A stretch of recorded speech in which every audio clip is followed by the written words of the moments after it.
I got mine. Got a second? Don't look like that. I'll give it to you. I'll give it to you.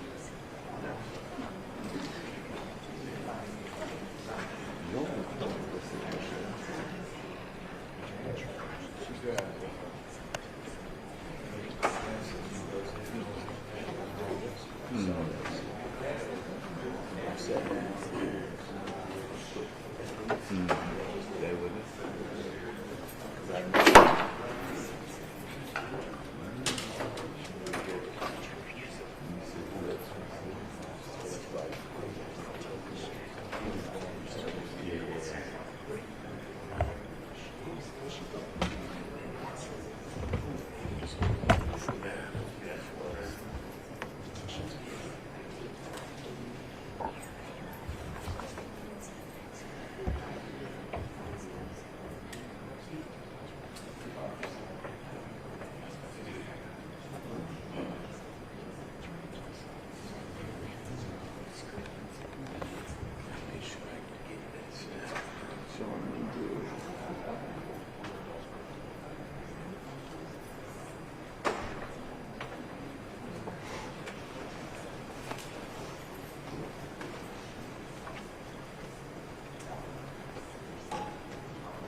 Everybody make sure your phones are off, please.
Missing a car key or remote car key?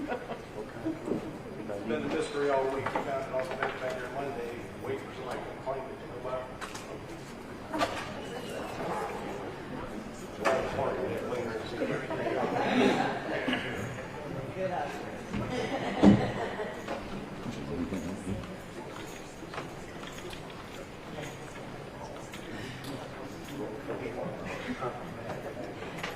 Yeah, all week.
desk to,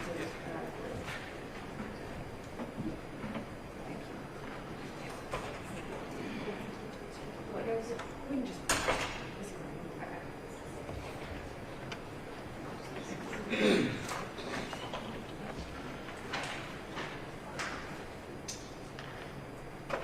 All right, before we get started with closings, and I appreciate your patience, I did work on this last night and stayed up doing some research on the issues that we said we would table, and then finished the remainder of the charge this morning, and then we couldn't get it to print. So that's what we've been working on for the past 10 minutes, is trying to get it to print. And so I just wanted to make sure that y'all had time to go through this charge. Specifically,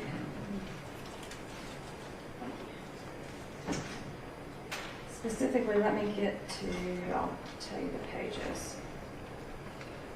All right, go to page 8, intent, and that was one that we went over on the record, and I stated aloud how it would be read. I just want to make sure that y'all read this one to make sure that I got it the way that we discussed, or if you have any objection to the way it's drafted, or anything that we need to discuss about that.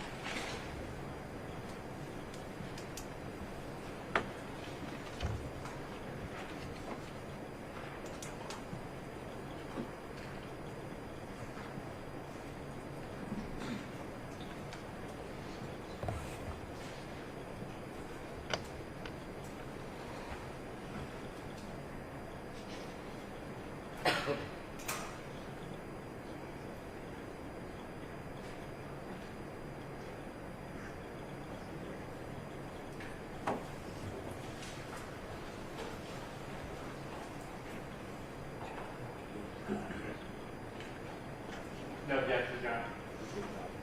Okay, good. No objection. All right, thank you. The next one, please go to page 10, approximate cause. And there was no issue, I believe, from either party on that first portion of the charge, but the issue was whether to charge on intervening act. And so the pattern charge says to raise the issue, if the evidence raises the issue of an intervening act, to charge the following, which also had defendants 18. And I believe I stated yesterday I was not inclined to give that, but I would table it and do some additional research. And after the research and reading a lot of cases last night, I do not see how the intervening act, as far as in this charge, applies. Yes. So the inquiry about intervening acts asks whether an intervening act was itself a natural and probable consequence of the defendant's conduct. And so it doesn't mean that the defense can't argue or make an argument about the victim drivers turning left. But as far as this charge, it would not be an appropriate charge based on the evidence in this case, because it was not a natural and probable consequence of the defendant's conduct, as the case law states it. So if the intervening act was, if it ensued in the ordinary course of the events, or it was set in motion by the original wrongdoer, then those could be intervening acts. But I do not find that this portion of the charge applies specifically to this case. Yes, ma'am. All right. So any further objection on the proximate cause as stated here in this charge? No, Your Honor. No, Your Honor.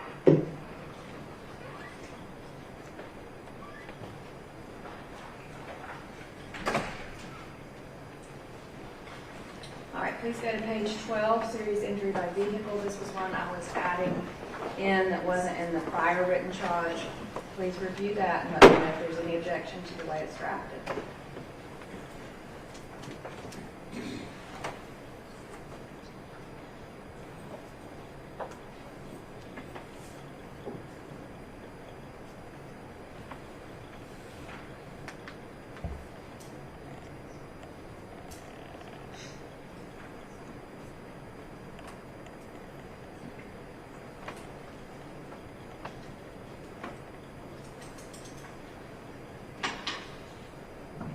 No objection from the state, Your Honor. Your Honor, adequate statement of the law. Accurate statement of the law.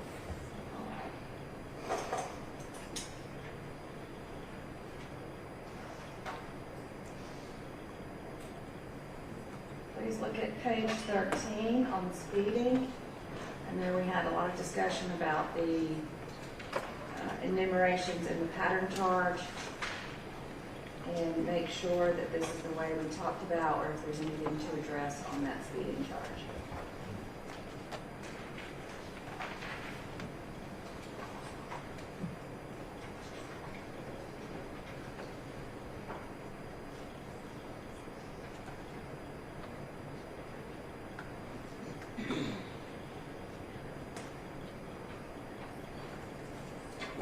No objection from the state, Your Honor. No, Your Honor. Thank you.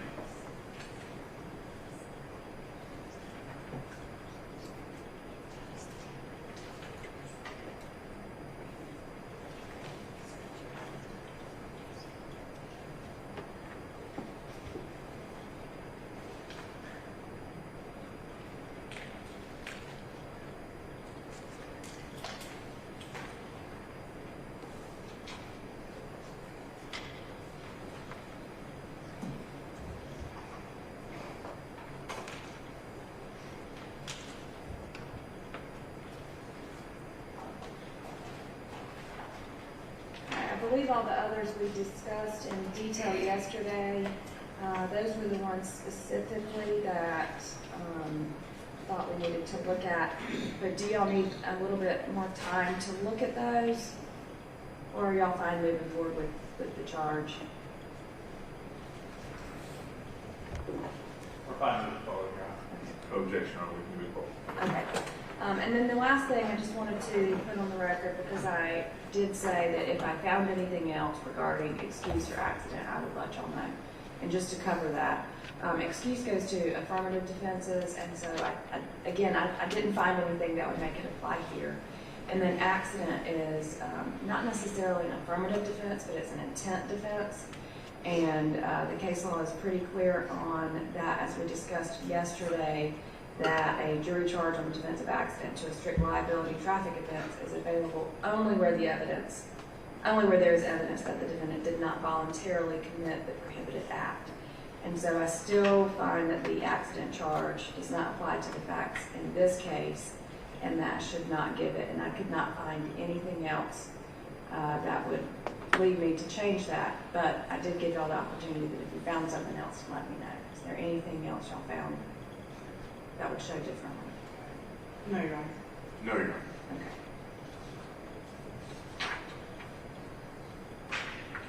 Anything else to address in the charge? Nothing on the state, Judge. All right, we are probably getting ready to move into somewhere between 2 and 3 hours straight for the attorneys. Do y'all need to use the restroom before we get started? It's fine if you do. I know that's a long time. Probably a good idea. I'd rather we just go straight through with y'all. So if you want to go ahead and use the restroom, then we can do that so that we don't have any breaks in the jury during closings. All right. Then I am going to step out, make sure any court staff tell me to use the restroom also. Just go ahead, please. And then we can avoid any breaks in the middle of closings. I am planning to take a break between closings and the charge. If it goes over, if the total charge goes over 2 hours. If not, then I'm going to just keep going with the charge unless the jury needs a break. Does that make sense? Yes. It's a little bit different than yesterday. I just plan to keep going if it's under 2 hours. All right. Okay. I will let the jury know. If you'll let them know, go ahead and use the restroom. And if you're ready, they can come back in after a restroom break. All right. Thank you.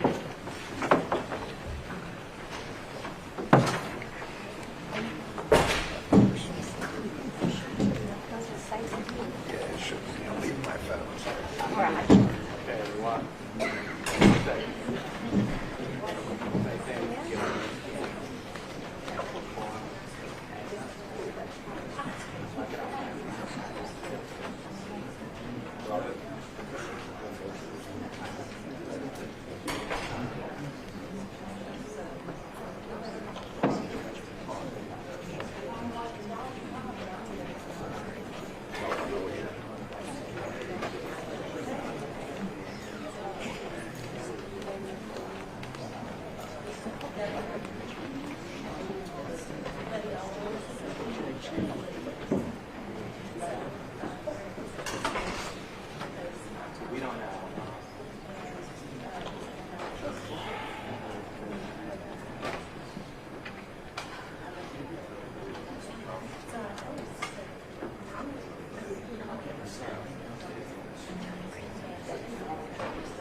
It's unfair.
How are you? How are you, John?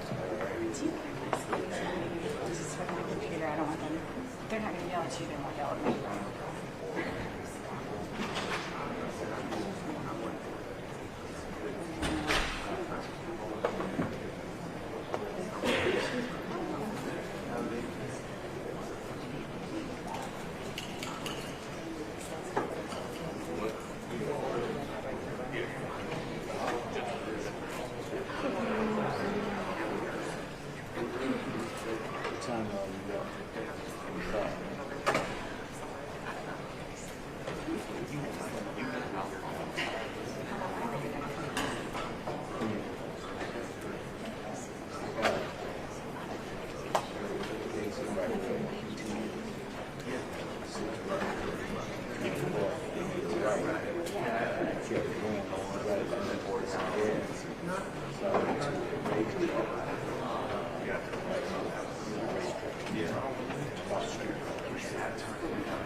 I'll be back.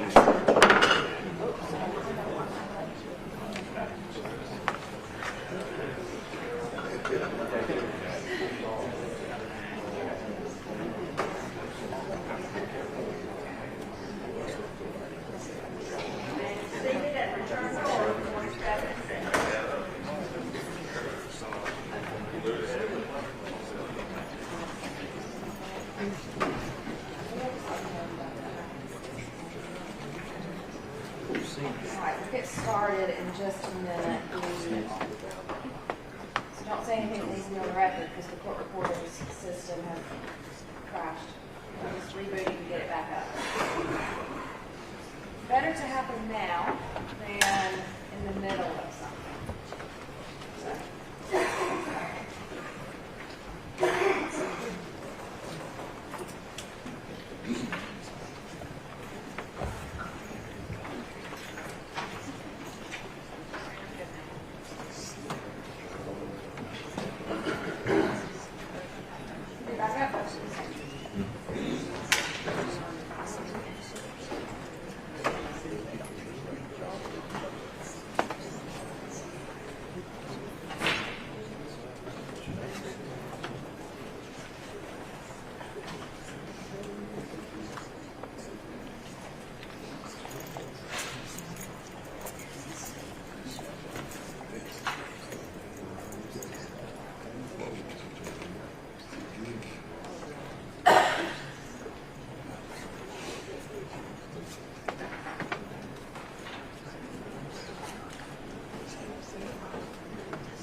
Anything else to address before we do closings?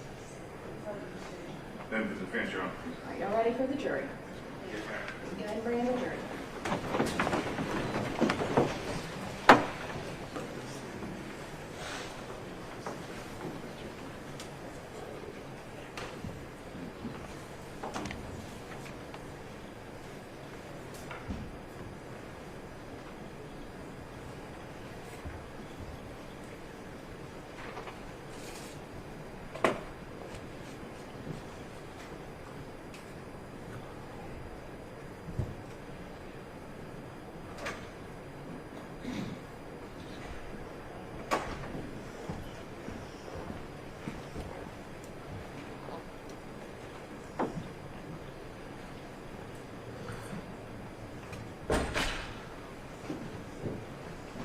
All right, you may be seated. Ladies and gentlemen, as I said yesterday, we have heard all the evidence in this case. Now it is time to move into the closing arguments by the attorneys. The state has the right to do what is called open and close, which means the state will get to argue first. Then it will be the defendant's turn, where Mr. Pilgrim will give his closing argument, and then the state has the opportunity to come back. After those closing arguments, I will then charge you on the law that you apply to the facts as you find them to be in this case. Ms. Waters, you're giving the closing, right? You may go ahead.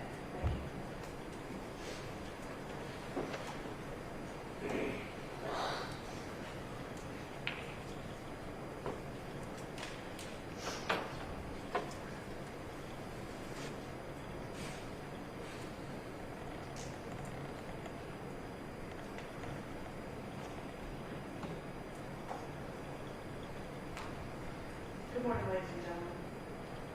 First off, I want to thank you for your time and your attention. I know this has been a long trial. We're taking you away from your families and your jobs.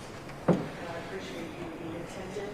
I appreciate you being here on time. I think in all the years I've been doing this, that's a first. But everyone has been here when they've been asked to be. State of Georgia versus Andy and Scott. Now, you've heard all the facts, you've seen all the evidence. So right now, we're going to talk a little bit about the law. Speeding. No person shall drive a vehicle at a speed that is greater and is reasonable and careful under the conditions and having regard for actual and potential hazards.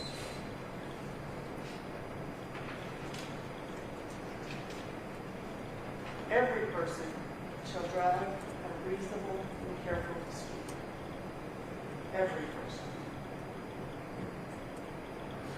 When approaching and crossing the intersection, when approaching and traversing Hillcrest, when special hazards exist by reasons of weather or roadway conditions.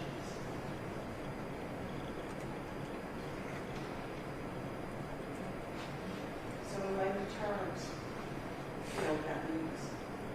Speed limit is 55 miles an hour. There's a Hillcrest, there's an intersection, there are special hazards. So what is reckless driving?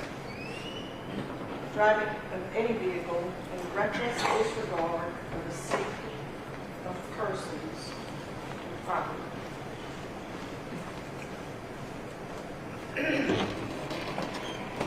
Now the indictment reads, driving at night in excess of the posted speed limit of 55, while traveling over a hill with reduced visibility. What does reckless disregard actually mean? It means a disregard of the consequences of driving more than 55 miles.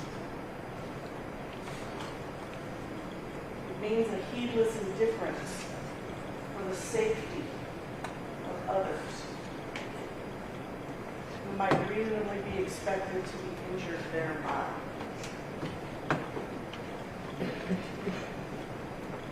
Now, we've all been on the roadways before.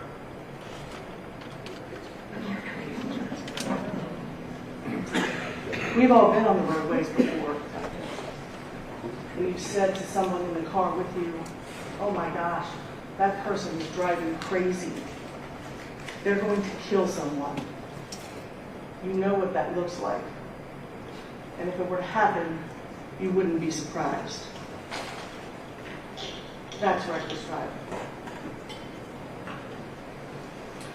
Now, serious injury by vehicle is any person who, without malice of forethought. And what does that mean?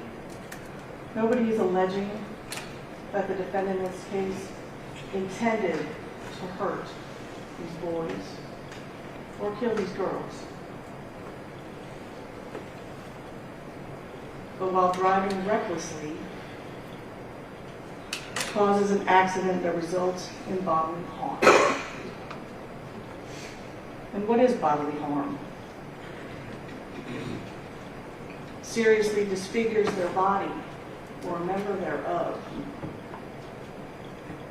Causes organic brain damage, which renders the body or any member thereof useless. And so here, serious disfigurement of a body.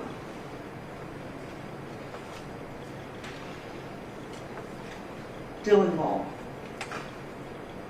bilateral skull fractures. Causes organic brain damage, which renders a body useless. Ben Finken, organic brain damage, which rendered him unconscious, unresponsive. Homicide by vehicle in the second degree, which is causing the death of another, again, without the intention to do so, by speeding. Isabella Chinchilla. She was so injured, she dies at the scene.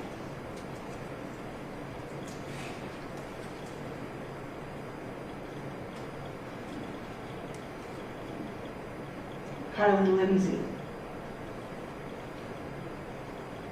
who can't be airlifted because of the terrible weather and dies at the hospital.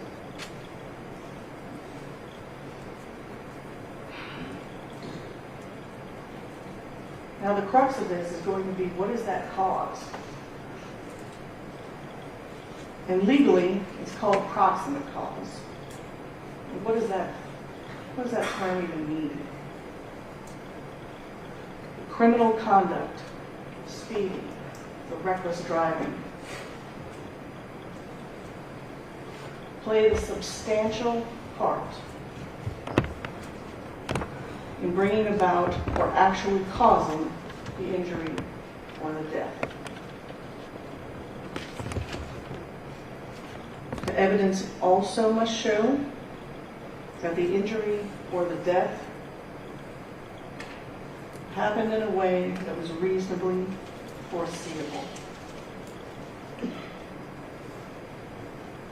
90 miles an hour in the dark, in the rain. Is it reasonably foreseeable that there would be other cars on the road? That someone might be at that intersection up ahead? 100%.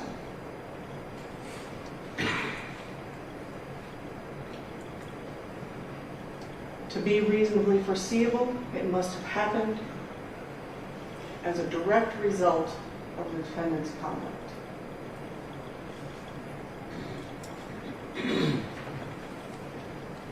Or a natural and probable consequence. All of those things are true. There's no mystery here. What is a natural or probable consequence? Defendant is responsible for a consequence which is probable in light of ordinary and usual experience. We've all driven 90 miles an hour before he hits that focus. 66 miles an hour at impact. Natural consequence in ordinary experience. Now the judge is also going to tell you about something called strict liability.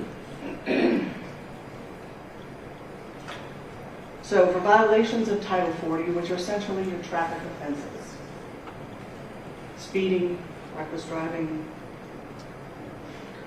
the state is not required to prove mental fault. What does that mean? Criminal intent means the defendant voluntarily committed the act that the statute prohibits. Got in his car and he drove the way he did.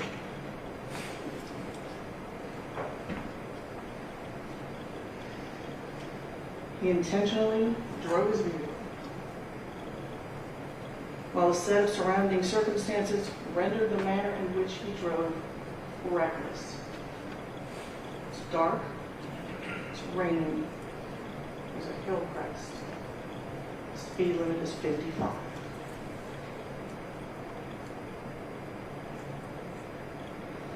The state is not required to prove that the defendant intended to drive recklessly. The state is also not required to prove that he even knew that he was.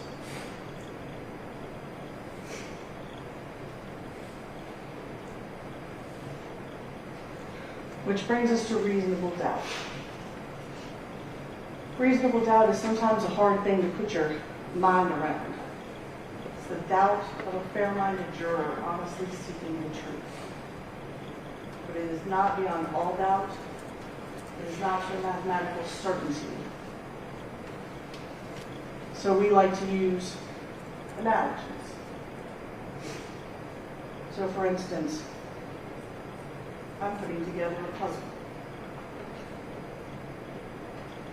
Got all my edges, started to fill in. I'm not finished. There are probably pieces missing, not done. But you can walk in and you can look at that and you can say, huh, that's going to be a tiger. I haven't filled in everything, but you know what it is.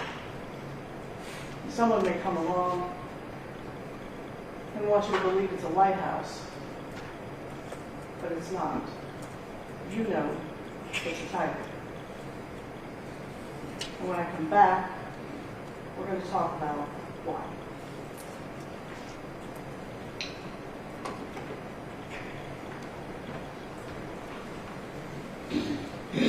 Thank you, Mr.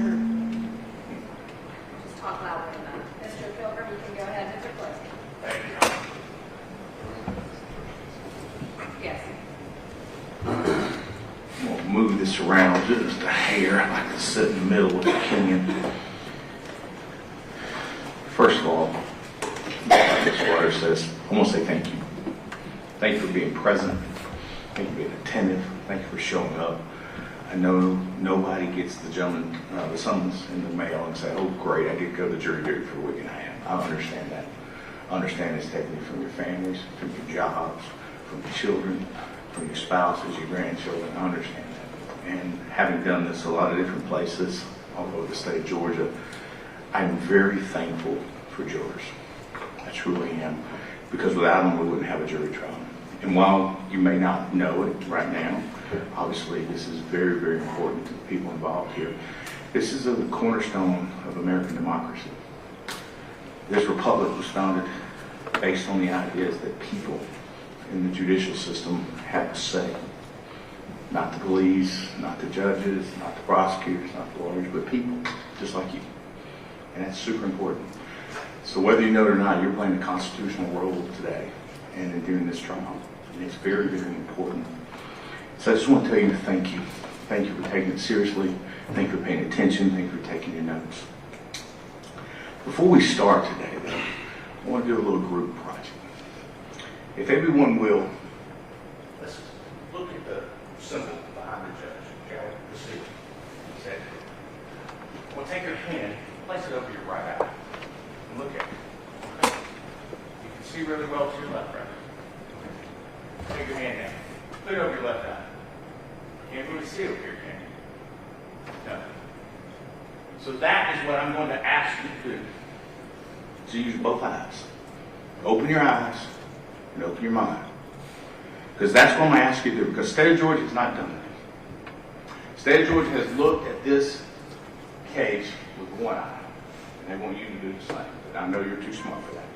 They don't want you to consider anything else. They want to consider one path. So let's not kid ourselves. We're not here because of speeding. We're not here because of reckless driving. We're here because there was a collision.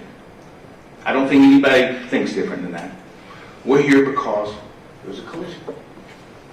Now, this was a two-car collision, and there were two drivers.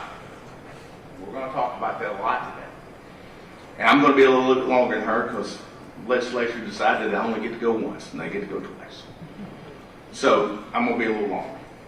And I will try to be as quick as I can, but I do want to bring out some points. In this particular case, the state of Georgia wants you to focus on the behavior of my client, the decisions he made. But we know there's more than that. We got both eyes open, we can see both sides. And that's what I'm asking you to do here, see both sides. Now, there's going to be an indictment that's going to go back with you, and you're going to read these indictments. But there's a couple things I want to bring up. And this illustrates the point I've made to you. It says that the defendant in this case accused of driving reckless disregard for persons at night while traveling over a hill. The other driver was driving at night over a hill. They mentioned that my client was driving disregard for the speed limit. The other driver had disregard for the speed limit. But they're not asking you to consider that, are they? Why? Because in the very beginning, the state of Georgia, buying through law enforcement and the district attorney's office, is only focused on one thing. That's all. But you know better. And ultimately, you have the decision power, not us. Not her, not me. You. Collectively and individually. Now, I want you to pay close attention to that indictment. Close attention to the words, and they apply to both sides. Now, you may remember during the opening statements, I mentioned to you about this loaf of bread, which miraculously is not moped. Remember what I told you about this? Remember about my days working at the Flowers Bakery? And you see guys who come and check, right? Quality control. Ladies and gentlemen, that's what you are. You're quality control for the criminal justice system. Is the product that you produce, is it in fact in alignment with the law and with the customs of the community, of the company project, whatever the company says it should be? That's your job. And I think you know that. Now, that we don't disagree with everything that's been presented in this case. We agree the location. We agree the time. We agree the venue. It's Carroll County. We agree there's two cars. We agree that the number of people in each car. We agree that my client was driving a patrol car and he was in uniform. We agree with all of that. So a lot of things we agree with. Right? But one thing we don't agree with is that he's the one with the duty. See, my mother got a driver's license. The state's trying to prove to you, through some questions, that his duty was somehow greater driving up that road than anyone else was. That's not true. They have made you believe, and I think it's come out, that he is somehow above the law. He's not. He wasn't. But you know what he is not also? He's not below the law. The law meets us all at the same spot. My mother, who received a license in 1962, when it was just paper, no pictures. She drives on the highways of this road, so do my 20-year-old twins. Guess what? Their duties are the same. No matter the amount of experience, no matter the many, many years of experience, no matter the training, the duties are the same. So this failure to yield we're talking about is a duty. And we'll talk about it a little bit more. Experts and others have testified about his duty to stop. If he could have stopped. That's not his responsibility. He's not required to do that. What's required at that intersection is someone not to turn in front of him. Not to fail to yield. That's the duty. There's no duty for the through traffic who have the right of way to stop. We're not talking about traffic control device. We're not talking about a stop sign. We're not talking about a red light, as we like to call it. That's not the case here. The duty lied on the other side. And that is what I'm trying to explain to you, that you're looking at with one eye. So, I'm going to quickly, I say quickly, I'm going to go through the jurors here. Go through the witnesses here. And I'm going to bring out parts that I think are important. Some of the witnesses I don't think had parts that were important. So, the first person we heard from was Mr. T.J. Sylvie. Now, Mr. Sylvie would have you believe that there were just a few people over at his house and that alcohol had been consumed before, but not that night. What I found interesting, though, cupcakes. Well, how does that matter? What cupcakes, right? Well, I think that's been something that's been contrived by the state here and by the witnesses therefrom, because who would have graduated in September? September 26th. Who graduated September 21st? Who graduated September 10th? So you're telling me that these were from a graduation party, let's say in May, then June, July, August, September. So these things have been sitting in this barn for 4 months. That's interesting. Now, it's a small detail, but it goes to the truth. Who's telling the truth and who's not. Because let's not forget, he did also say his parents weren't home, mom and dad, grandparents weren't home. Young men, young women on the weekend, in a house with no one there. What might have been happening? Pinochle? Shuffleboard? Probably not. We were all young once, myself included. Use your common sense. You know what's happening over there. You know what's going on over there. Much like you know where the beer came from. You know where alcohol in the car came from. Notice the state didn't comment on that at all. The state didn't highlight that. They can't see it, right? You can't. Mr. Sylvie did say that he wouldn't have turned them away had they came back with alcohol. So that's where it starts. The state's case starts with a lie, an untruth, a half-truth. You don't get the full story. You didn't get it from the witnesses. You sure didn't get it from the young boys in the car. And by the way, the term boys, let's not kid ourselves. The law in the state of Georgia and otherwise consider them men. They're young men, very young men. So let's call them what they are, young men. Young men making choices, making decisions. So the next witness we have was Christopher Butler. Ironically enough, after he testified, I realized I'd actually played baseball against him. He was a very good pitcher. After he testified, I put 2 and 2 together. I didn't know him. When he told me where he played and when he played, I realized he was a very good pitcher. And he was coming home that night from Emerson, Lake. And he told you the direction he was coming. It had been raining on and on all day. And let's not forget, that's not a fact that shouldn't be lost on us, that he has no interest in this case. He didn't stop. He didn't know people involved. It was near his home. He went home, went to bed. That's what he said. But he did say a couple things. He said that the vehicle that he saw involved in the collision, not knowing who they were, not knowing what kind of vehicle, just a car, pulled out from the Kangaroo. And the Kangaroo is the next station, and the evidence is showing that's just a car. Now,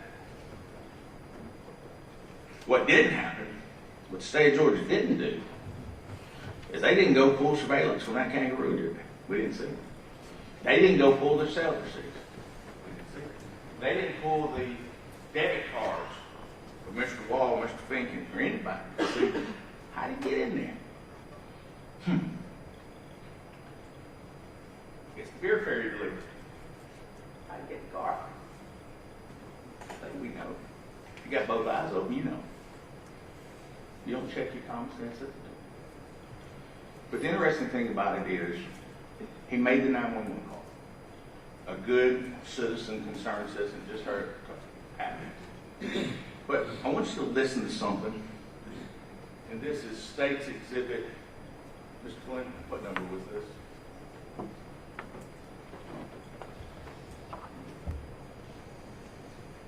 The state introduced this into evidence. Recording 3. Listen to just a short portion of this, if you would, please. It didn't look good because, this car turned dead in front of the other car.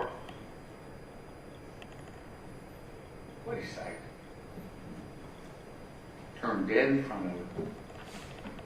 That's a man that has no interest, has no bias, has no emotion, has no feeling. He is saying in the very present that happened what he saw. Turned dead in front of him. That was his words. Think about that when evaluating this case. Now, the next person we heard from was Ben Finken. Now, Ben Finken took the stand. He testified. And he swore to you what he was telling you was true. There's some details about Mr. Finken's testimony I'd like to highlight. He mentioned that he became very clear about certain parts of the evening, but not other parts of the evening, that he drove from western Douglas County, if you will, down Post Road. And he mentioned that the young girls wanted to go to McDonald's. They mentioned it on the way. That they got off the interstate, Highway 27. I think that's exit 11. And he went the wrong way. Yeah. Did they turn around and come back? No. Did they make a U-turn? No. No. What did they do? They went to Sylvie's house. Now, the timeline is unclear. From Sylvie, from Finken, from Wall, when they got there, how long they stayed. We know what time the accident happened. Not long, how long they were there. Yeah, they'll have you believe that they were working out and lifting weights and that sort of thing. And that the girls were listening to music. That's what they was up to. I think we know better than that. And he mentioned about cupcakes, eating cupcakes from graduation. And then I asked you, who graduates September? With blue cupcakes. You heard Mr. Sylvie say that he graduated from Carrollton. That's not their college. The other two didn't mention anything about graduation. I tell you that the cupcakes were an invention and a creation of the witnesses because they wanted to explain the cupcake vodka smell later on. And we're going to talk about that a little bit more. That's where that came from. Now, when he was on the stand, he didn't remember the kangaroo. You might remember he came back and later on said, oh, yeah, I do remember. I do remember. Actually, he had a really vivid memory that there were cigars bought, Black and Mild wood tips, and that Dylan bought them. This is the same Dylan who testified, and the state wants to believe that he was on a health kick. Why would you be buying Black and Mild cigars? You're on this health kick. If you're trying to live healthy, it doesn't make sense, folks. That's contradictory. And you, as a jury, get the ability and sole decision making of who you believe. Who has credibility, who doesn't. You get to decide that. But you know, there were no cigars found at the scene, were there? Nobody brought cigars, cigar wrappers, package of cigars. They took it to we saw it at a body shop. They went inside of it. They examined it. Not one cigar. Not one piece of McDonald's. Not a chicken nugget. Not a fry. Not a bag. Not a receipt with that date on it from McDonald's. None of that was there. But you know what was there? Booze. Alcohol. So, again, look at this with two eyes and look at the facts. He also said that he was on the phone with his girlfriend at the time. And maybe that's a girl's relationship. I don't want to overstep that. And that they were texting back and forth and they were mad at each other, the way young kids will become. And he also said that when they reached this intersection, that Mr. Wall asked him, hey, you see headlights? Man, let's think about that, if you will, the logistics of that. Mr. Wall is in the driver's seat, thinking, in the passenger seat. They were making a left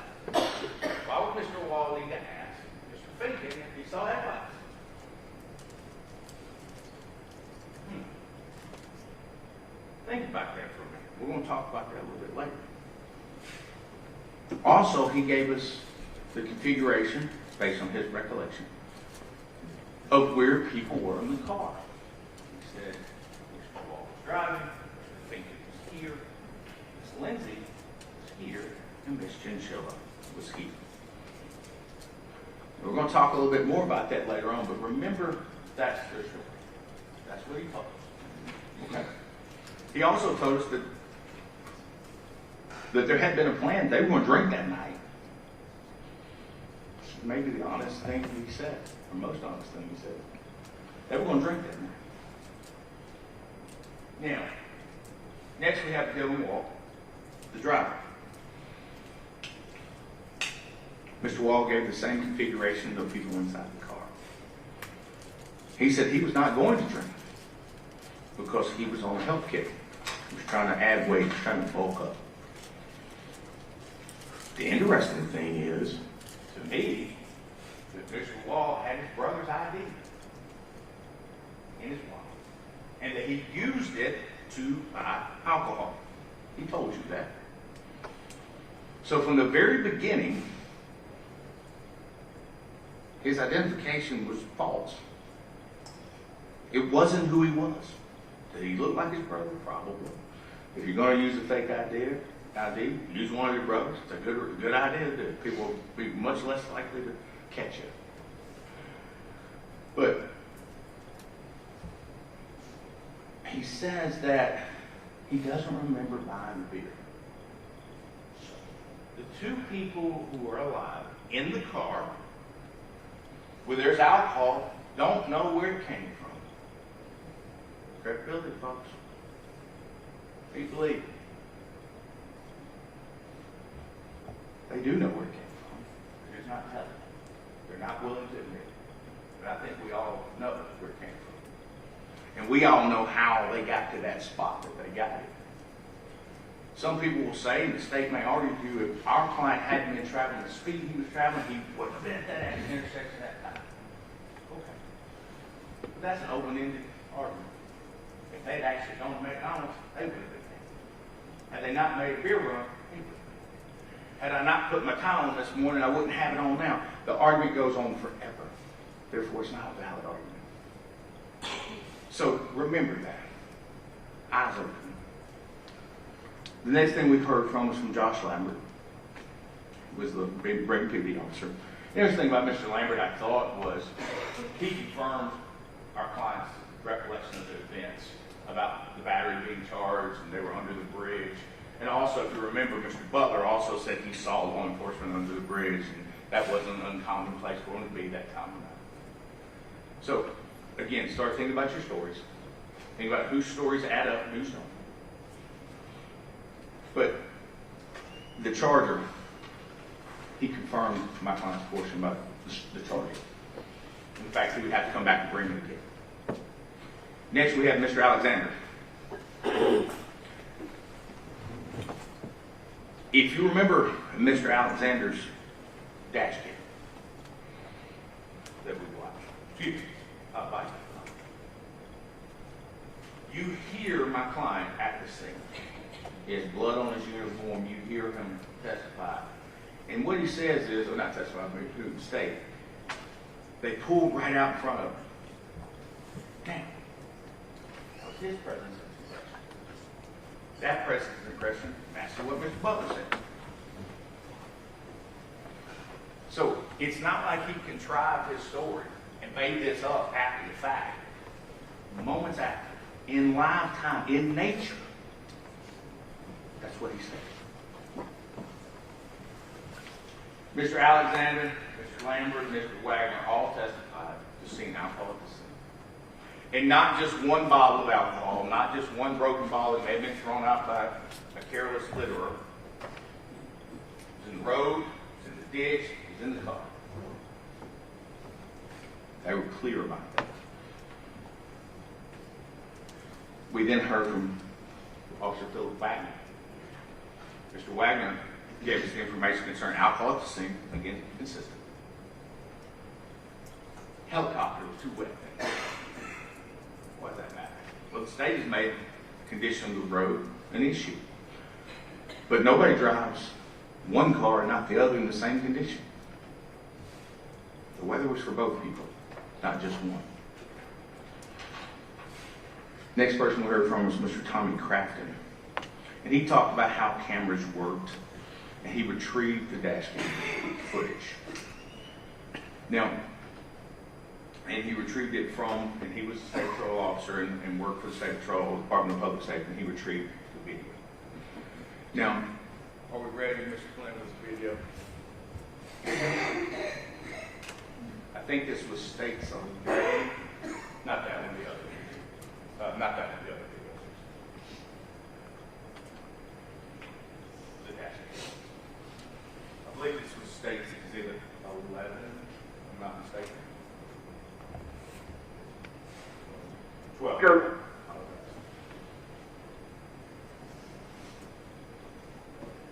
Okay, if you would stop it for me, Mr. Flynn. Right there, that's good. You stop it right there. Now, I want you to look at this video differently. The state has shown in this video, and as I described before, they want you to look at one eye, only out the windshield of this car. And the reason I say this is in opening of their closing, the state mentioned about consequence. Probable, not possible. So I want you to look at this as well. You can hit play now. Thank you very much. All right, let's stop. Those cars that he just saw, headlights. Did they turn in front of him? No, they didn't. You can continue. Stop. More cars. Any of those turn in front of him? Based on the state's theory, he should know what that driver's going to do by seeing the headlights. That's enough. You can continue, please. And stop again. More headlights. More cars. Is it probable that they're going to cross the median in front of him? Possible, but that's not the same. You can continue. Stop. Another car. There's another turning area. Was he supposed to know their direction? Is any driver supposed to know their direction? No, they're not. You can continue. Stop. That vehicle there, going the same direction. Is he to know that person's going to maintain their lane? Or is expected, is it reasonable that he would turn right in front of you? No. You can continue.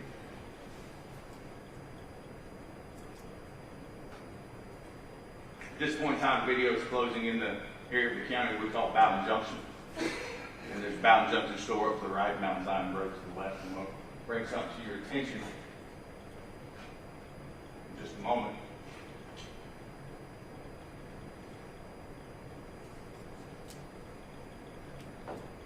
Stop. Yet another car with a turn area that they could have made a left. Is it probable that they would make a left in front of him? No, it's not. How would he know? How would any driver know? You can continue. Well, hold on. There's more cars. How would he know what they're going to do? He wouldn't. You can continue. Now, there appears to be a couple of cars in front of him, and I want to pay close attention to those cars in front of him as we approach the traffic light. First of all, the vehicle directly in front of him, if you'll pay close attention to this, stop. What does that vehicle do? Turns on the turn signal, also known as an indicator. What you intend to do, what you indicate to other drivers you will do.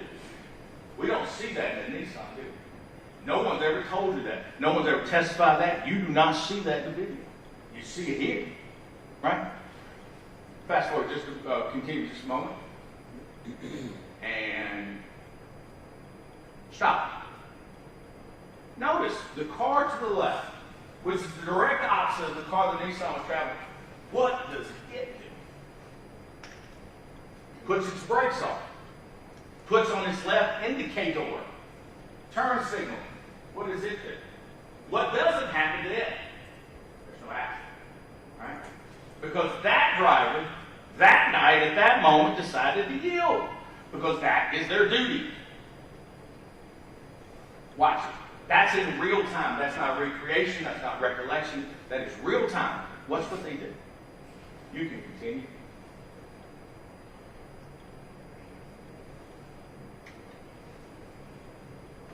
As he continues north on 27, Georgia 1. And this is the same video that the state introduced for you to see.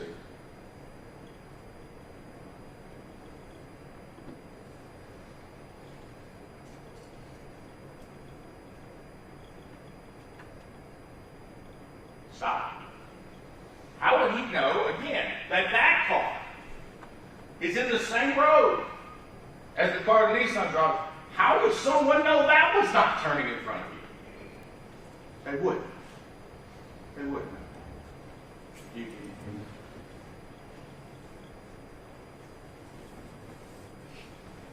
And you can stop it right here. So, the line of sight, and we'll talk about that in a little bit. The line of sight. There's not a turn signal on. There's no indication, no knowledge that my driver could have had, or any other driver could have had. They were going to turn left. None. So when you're looking at this, I ask you again, don't just examine this through the front windshield of my client's car. There were 2 cars involved. When looking at that decision Mr. Wall made, you must be as critical as the decisions against my client. Just because the state of Georgia told you not to be, that doesn't mean you can't. Doesn't mean you shouldn't. You can take it down, thank you. The next we heard from Marcus Shanks. Marcus Shanks, you heard from him, heard what he said. He was an EMT. I thought the interesting thing about it is he noted that it was raining and the light flight couldn't fly that night. Interesting because it wasn't just a little rain. There was a good bit of rain. If you remember, there were photographs the skirt team took. Rain is on the lens. We'll talk to you in a minute, but remember the dirty boots, the muddy boots. Mud doesn't happen with just a little bit of rain. It's been raining a while.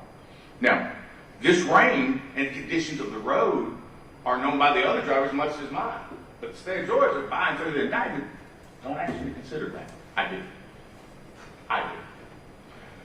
The next we heard from Jessica Polk. Jessica Polk was a EMS, I think she was a paramedic. And we see in Wagner's dash cam that she comes up and begins to render aid and assess the situation and triage the patient, Mr. Wall. Why is that important? Well, because she tells them, or she testified, that Wall admitted to drinking that night. Notice the state of Georgia, by and through its indictments, the district attorney's office never mentions that part to you. Doesn't. Instead, they rely on medical records, not legal documents, and we'll talk about that a little bit more in a little while, to excuse his statements. But again, this is present sense and pressure. At the moment, that is what he said. No one discredits Ms. Polk. Nobody. Nobody says, ma'am, you're lying. Ma'am, you're not telling the truth. Ma'am, you don't remember. Ma'am, you had a TBI, you had a brain injury, you can't remember. Nobody says that about her. You know what? It's no truth. That's what happened at the scene. Remember that when making this assessment. Next witness I find that was interesting to us was Jonathan Driscoll. He was one of the skirt team folks who just got there. And Mr. Driscoll testified about his muddy boots. Remember, he said he ruined them. Because he had to go up by the Nissan, and he was up on the embankment, and he ruined his boots. Right? Muddy. Mud doesn't happen instantaneously. Takes a little while to make that happen. Georgia red clay will mud up on you when you get enough rain on it. But that tells you it's been raining. But it was raining on both sides. It wasn't just raining on my client's windshield. Now, he is the one who discussed about the airbags. Now I'm going to show you a picture, if we're ready, of the airbag that he took out and he testified to. And I'm going to use what's called a yellow system.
That's only one right now. Eventually, yes. All right. He testified, the truth, that this was there. Now, we will talk a little bit more about this later, but I want you to pay close attention to this area. How it's made. Obviously, nobody in this case made it, no one in this case manufactured it, nobody in this case put it in the car. Let's pay very close attention to that. Also, there's something interesting Trooper Driscoll said. He said that on occasion, he's had situations where people lie about where they're in the car. He also said injuries to occupants are important to help determine how the injuries occurred inside or outside the car. He said that, and this is a man who worked for the skirt team, who spent years and years and decades of his life involved in traffic collisions. Now, I say that to you now, and we'll talk a little bit more about that, about where people are in the car and their injuries. Next, we heard from Chad Barrow. Now, Mr. Barrow, at the time, was in charge of Troop D's skirt. And we heard Troop D's this large 20-something county area. And he was in charge of it. And this happened very close to his house, but he testified that he was out of town, so therefore he didn't arrive at the scene. He wasn't on call. But one thing that we did get in him was the drone footage. And I want to talk about that. Do we have the drone footage? This was entered in our case. He testified to it. All right, if you would stop. Now, before we watch this, I remember when my kids were little, and they were young. We used to love going to the zoo. We still go to the zoo all over the country. We love going to the aquarium. But I don't think anybody would believe that a tiger in captivity is the same as a tiger in the beluga whale is the same in the aquarium in Atlanta as it is in the ocean. They're different, right? There's a controlled environment. So, what I found most interesting about this drone footage was this. The driver of this white, I'm going to call it a van. I think it looks like a van. Not sure if it's an SUV. I'm going to call it a van. This driver of the white van had no knowledge that he or she was being videotaped, being recorded, right? This is an in-nature documentary, if you will, such as National Geographic would do. Now let's watch this car, shall we? You can play it. Let's count. 1, 2, 3, stop. So, he had upwards of 3 seconds to make the left in front of the next set of cars. He didn't do that. Let's watch the next one. Continue. 1, 2, 3, 4, stop. It's 4 seconds to make the left-hand turn in front of these folks, but he didn't do it, did he? You can continue. 5, 1, 2, 3. Another 3 seconds. You can stop it. He didn't make a turn, did he? Let's watch again. You can continue. And then finally, you can stop it now. Thank you. You know what that driver did in nature? He yielded. In the daytime, not in the rain, not on a hill crest. He yielded. You know what didn't happen? It wasn't an accident. Because the speed of those drivers didn't matter. What mattered was him getting in the lane without yielding. And we got a chance to see it in nature. This was taken a few days after this. So that's how it looked. Intersection. I thought that was super important because we very rarely do we get to see something in nature as it actually happens. And this is why I tell you speed is not the reason we're here. We're here because there was a collision. And then you have to look at what is the cause of the collision. Failure to yield is the cause of collision. That in and of itself proves to you that in nature, it doesn't happen if you yield. Next thing we heard was from Brandon Stone, who also marked alcohol at the scene. I thought it was interesting. I think it was States Exhibit 15 through 18. And this builds a little bit on our case. You got a copy? What was very interesting to me, and I'm going to use this elbow again if I may, is they marked it AOI, area of impact. Now, you may remember, and we'll talk about it a little bit more, area of impact. That is where they believe that the cars met. That is the first point that two different vehicles met one another, right? Area of impact. Now, the interesting thing about that, for me, if you've heard testimony, we'll discuss a little bit more, is that area of impact was completely in the right-hand lane. It was the back right end of that car. So, let's think, what does that mean for that driver? When he made a left and made the decision and made the choice to make a left-hand turn, he could have stopped there. He could have yielded. He didn't. When his front wheels got into what we'll call the number 1 lane, the left-hand lane, could have stopped there. He didn't. When his back wheels got in the first lane, he could have stopped. He didn't. When his front wheels got into the second lane, he could have stopped. He didn't. As a matter of fact, he never stopped. Never stopped. So what does that tell us logically? He never looked. He never looked. None of us would simply get punched in the face and just let it happen, would we? We would try to dodge it. We would try to look it. It never happened. You know why? Because he never looked. Or he couldn't see. Either way, it's a choice. It's a decision he made, not my client. Now, as we move forward in the case, we heard from Brandon Stone. Again, Brandon Stone came up here in front of you and did math. Remember that. And remember what his math was. There was a drag coefficient that he needed to figure out.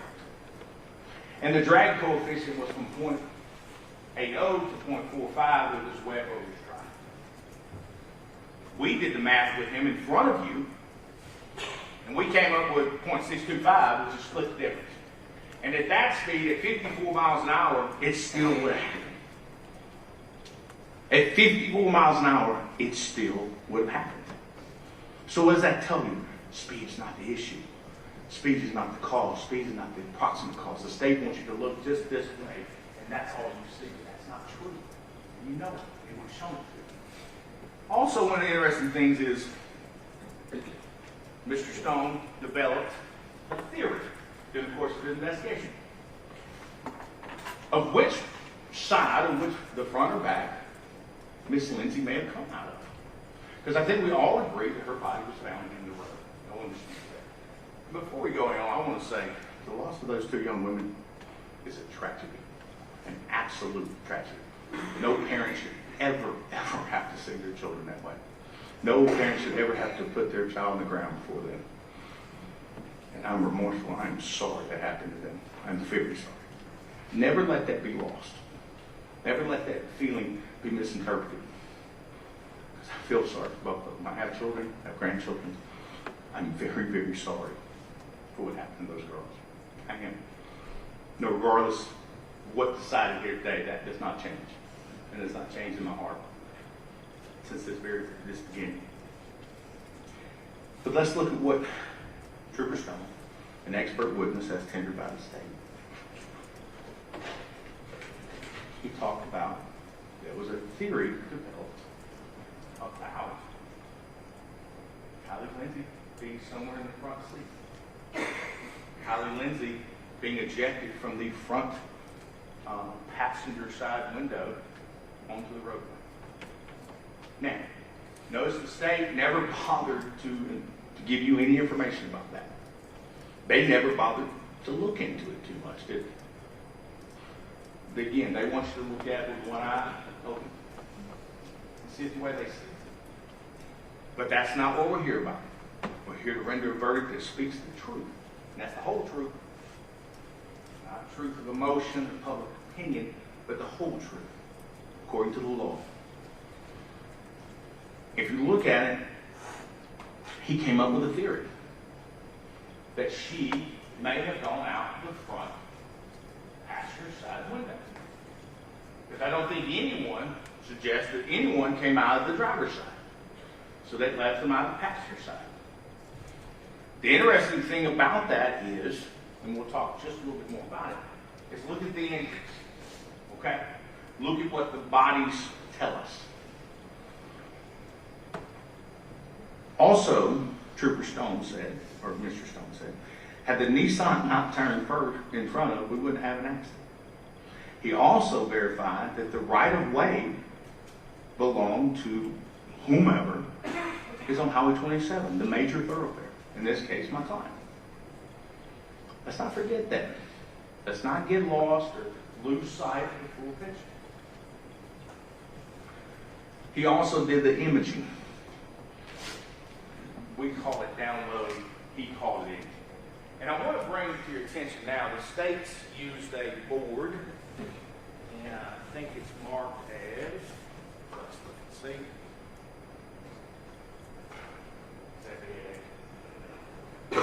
Let's look at this, because the states want to use this and use it in their, I just want to prop right. I want to look at a couple of things. 1.9, 1.8, those sort of things. Let's look. Because one of the state's claims is that my client was reckless and had reckless disregard for the person's property, person or property. Right? Let's look and see what the data, what the evidence shows us. That at 1.9, he's at 52% in his accelerator. And he's 30% in the throttle, and he begins to move his gear on 6.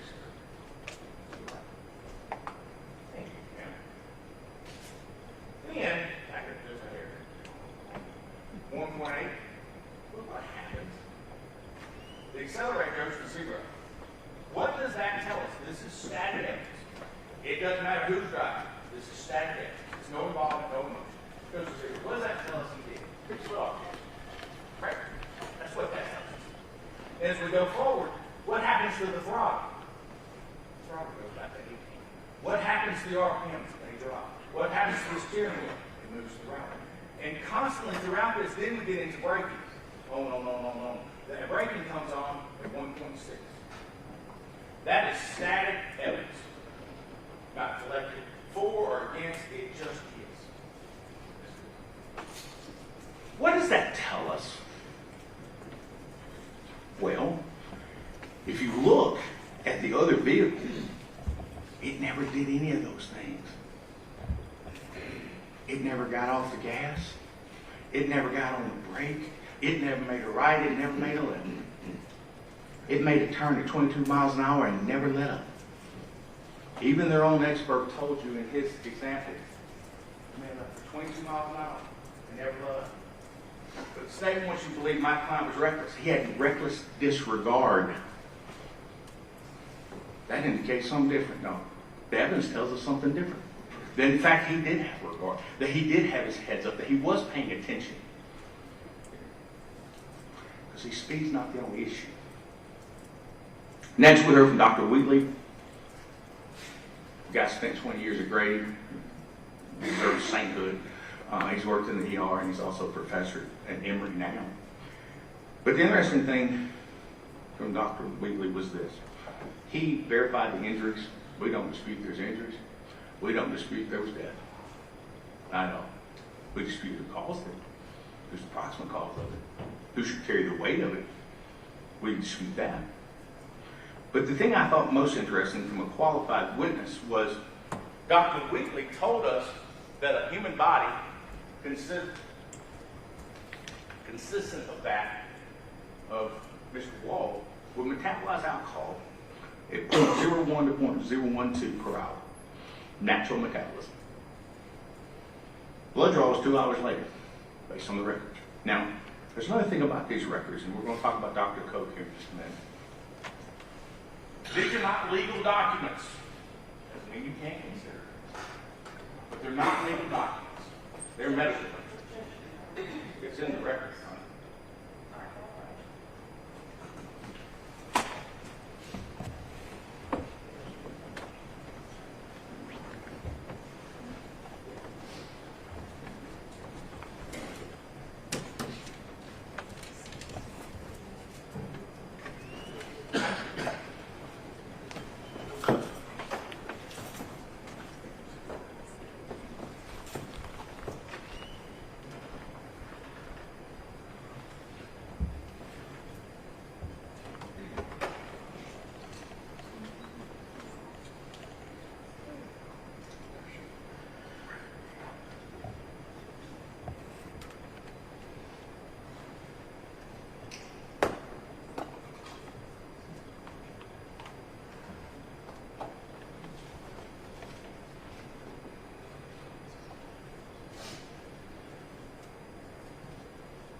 talking about Dr. Wheatley and we're talking about the medical records, I don't want to tell you that they're illegal.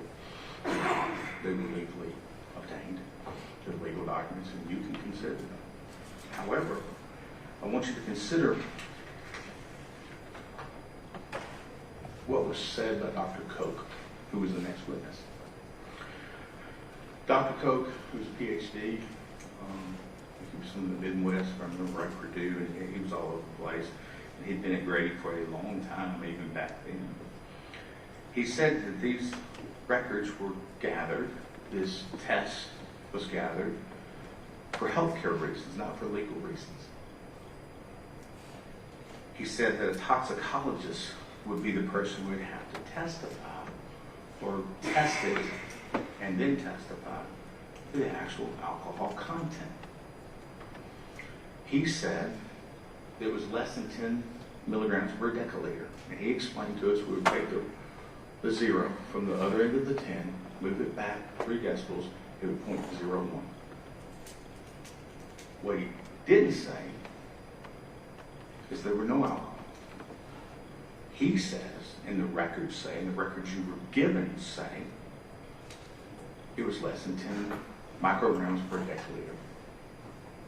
Now, the test that was introduced under Chad Barrow later on from my client, the Department of Forensic Science, toxicology exam, what did it show?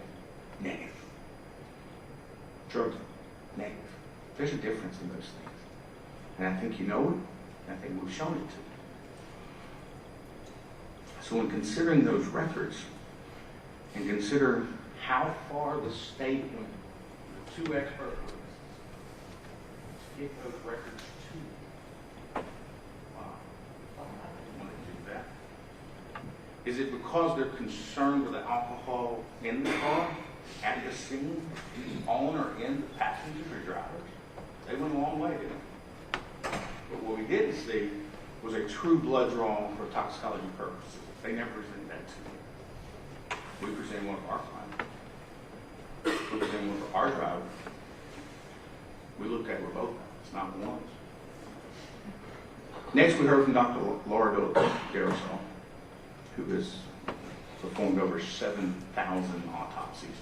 I think she testified. The interesting things I found from Dr. Darasol during her direct and cross was that she ruled both of these deaths an accident. That was the manner of death. And the interesting thing about that is she's a medical expert. Nobody disagreed with her. There's no evidence to refute her. Now, while she was on the stand, we've shown something. We're going to show that again here today. If you would, I would like a split screen at this point. But in doing so, before they get that going, I brought baseball. Been going to Major League Baseball games literally for 45 years. This is the only ball that's ever got close to me during Major League Baseball game. It was during spring training, went down to watch the Braves, and it landed. It didn't land after me. It landed a couple of rows, but finally would not be there. The reason I brought this baseball was this. Anyone who's ever played baseball, or had a child play baseball, my son batted left-handed, and when kids start pitching to left-handers at an early age, they usually get hit with it. You may have been, if you've ever played baseball and you've had your coach, turn your shoulder to it, right.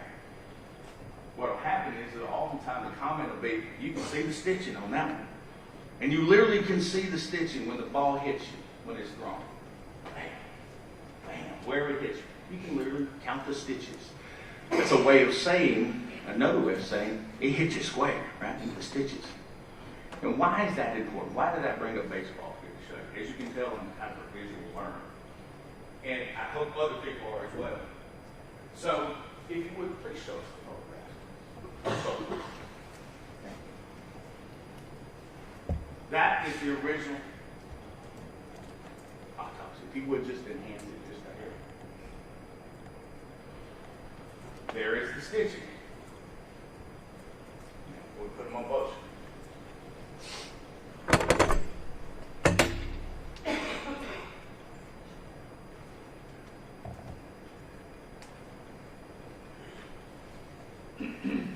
Thank you.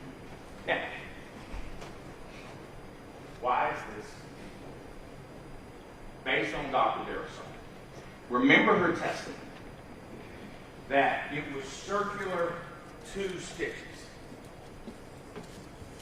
Here. Notice the testimony of the other officer, Driscoll, that the airbag here is unique. It is different than the pillow type airbag that was on the other side. Notice, if you will, the body. Notice the double stitching circular style. We didn't make this up. We didn't create this. This is evidence. This is facts. So, also notice on the body, on Mrs. Lindsay's body, which struck her. Whatever struck her. In fact, the airbag, where did it strike her? Lower left breast, middle of the rib cage. Now, all of us have driven cars. We've seen photographs. An airbag when driving in the driver's seat, unless you're an extremely tall person, 6'10" or so, airbag's going to hit you in the face. Why? That's to keep your head from whacking forward. That's the intent of them. That's why they were made. Why might this airbag strike her there? I think the evidence is she was a fairly small, petite young lady, beautiful young lady. She was in an elevated position, that's why. I think the evidence shows that she's in an elevated position. Also, shows that she had to be in the front seat area. And the fact that their recollection of where people were in the back just doesn't make sense, folks. This makes sense. Now, why is that important? There's a couple of reasons. A, Dylan Wall didn't think a lot about it. We knew that. Secondly, you might remember the bowing of the door. The explanation of how she came out the front window. It's explained by this. Also, the fact that Mr. Wall, if we go with this theory, which I think is very reasonable, Mr. Wall was tempted to make a left-hand turn. Mr. Finley's here. Mr. Lindsay's here. Why might he not be able to see the lights? Why would he need to ask Mr. Finley, are there lights? Do you see lights? Why? Because there's a human being, there's a body between him and the turn. A turn that he made without yielding. A turn that he made at 22 miles an hour. A turn he made without turn. Why would he need to ask Mr. Finger? Hey, you see those lights? You see lights? The only way that makes any sense is she's in the front seat. Also, remember what the trooper said about injury to the body. And remember what the doctor said about Miss Chinchilla. Broken left. So, we take their testimony, puts Miss Chinchilla in back rights.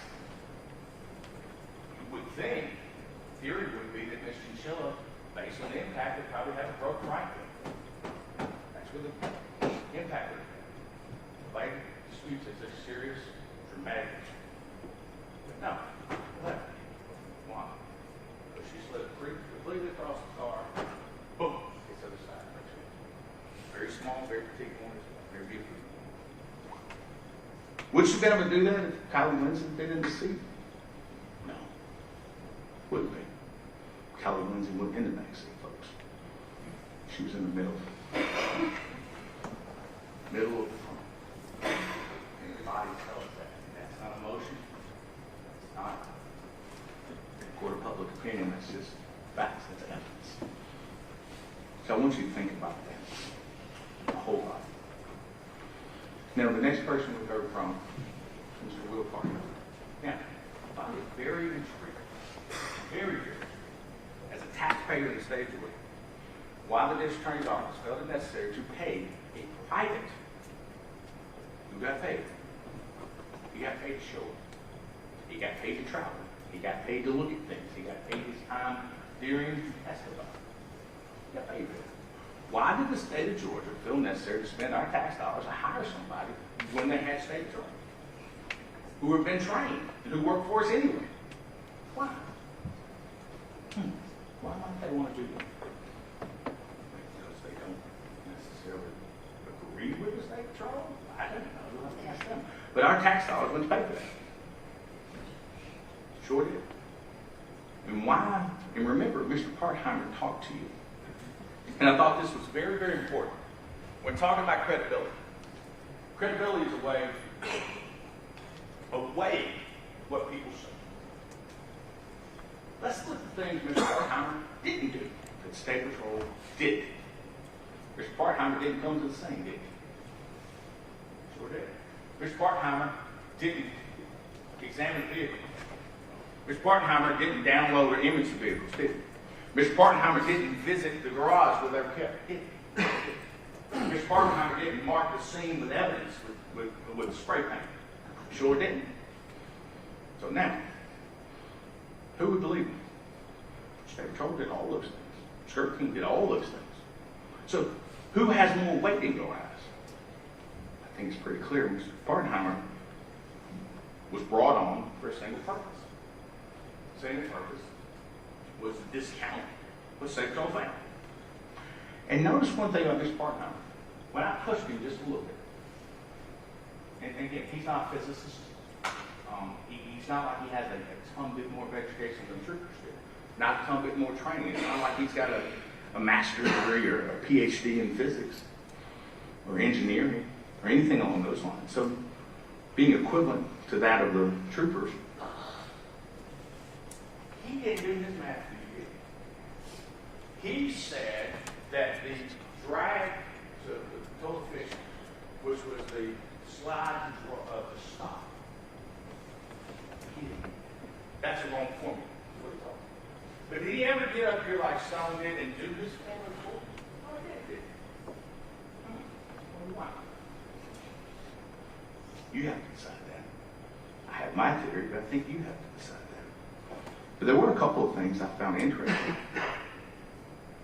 He relied on some of the GSP's work, the distance, the film, the rates per second. He relied on some of the work, the download from the dash cam. He didn't rely on all of it.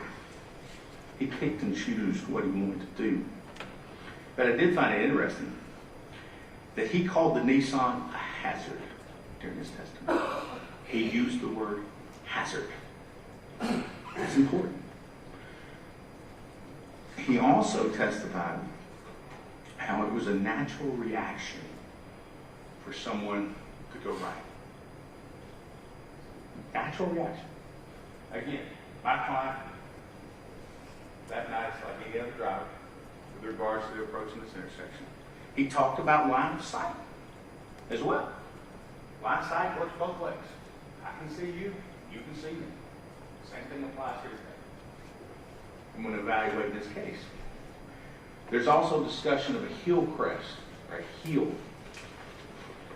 I don't like the word heel crest. Those of you who are natives in the state of Georgia or have been in the state for a while, you realize that heel crest in Reagan County is going to be a little bit different than heel crest in Loudoun County.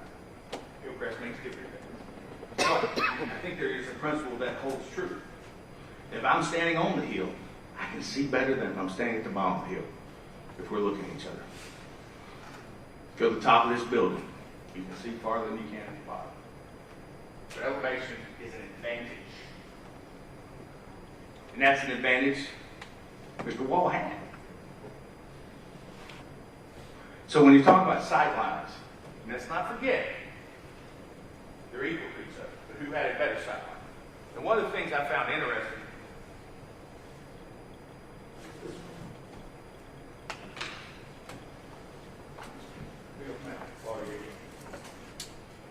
this is one that's entered as State's Exhibit 87.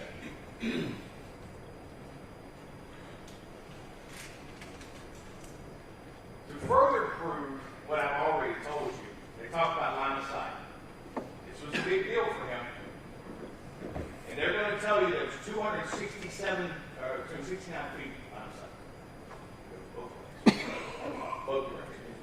This is in a higher elevation. Notice that he never went and looked and said, what's the line of sight here? He never looked in the other direction, did he? Not once. Looking at the way one. The most important part is 22 miles an hour. 22 miles an hour. 22 miles an hour. Never changed. Never changed. Why might I ask that never changed? Because he never looked. He never yielded. He had a duty to do so, and he never did it. And evidence, regardless of what we think about the age of the driver, the occupants, the outcome, those are facts. Now, next one we had Mr. Owen Garrett, who's our first witness. Mr. Garrett did something for us, and you've heard it. And we're going to play it for you now. We entered this, and there was a video. The same video the state entered, except we enhanced it and slowed it down. If you would, someone play that.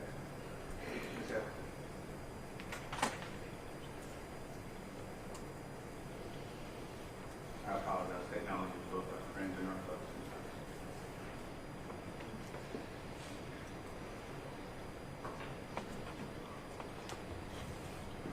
You can play. And if you would, Justin, if you will control this.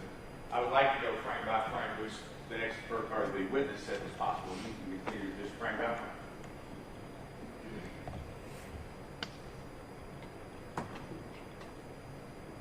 If you would stop. Back up one frame.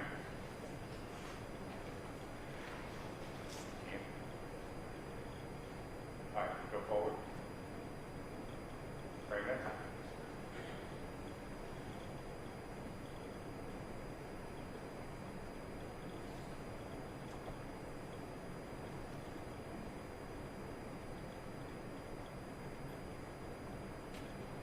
And stop. Now, it is at this point that the state of Georgia wants you to believe that my client knew that this car was going to make a left, would not yield, would not stop here, would not stop here, would not stop there. That's the probability they want you to believe. That is the exact same position as multiple vehicles that night, moments before this, on that side of the road. You can continue. Just frame by frame.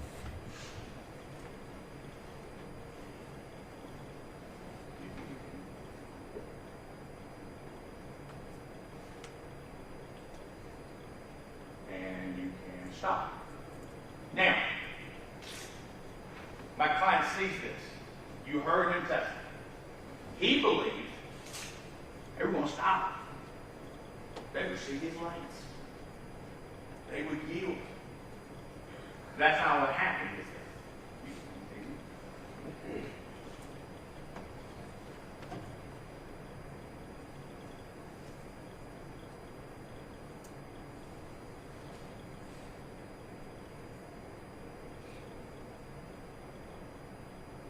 You can stop. At this point in time, you begin to see my client's vehicle. The brush guard in the front, the outline is going right. Why? You heard why. He told you why. He thought they were going to stop. Again, they had that lane to stop in. Did they? No. The state wants to tell you that's a probability that you should consider. You can consider. Continue.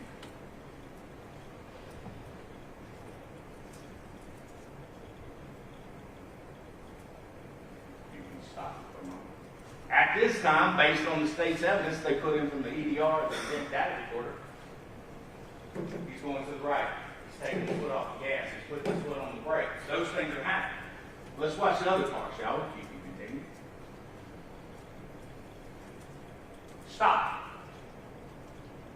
What reason has been given to you, or for your consideration, why a person driving this car could not, in fact, see the headlights at this point from this car? No. You know why? Because there was someone blocking. And it was Saturday night, two pretty girls, and you're making a beer run.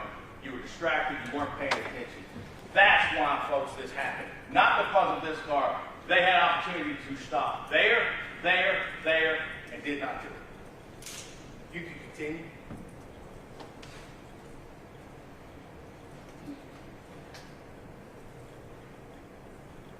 You can stop it. At this point, Trooper Scott, though according to the statement was being reckless and had reckless disregard, he's attempting to avoid this collision. He's attempting to go to the right where he had more real estate, hoping that they would stop, and he told you that. So who in fact has disregard for human life? Who has disregard for property? The Nissan does. You can continue.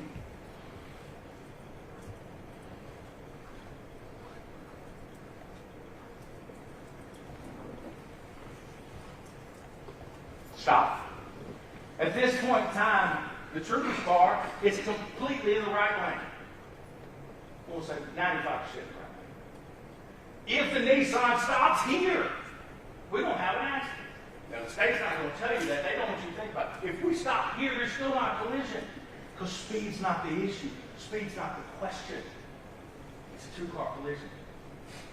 It's not speed. If you would continue to play. Stop.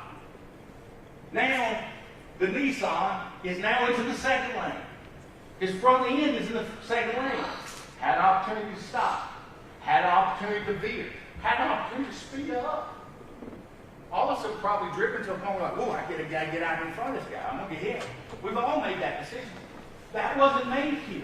That wasn't a choice. That wasn't a decision he made. You can continue.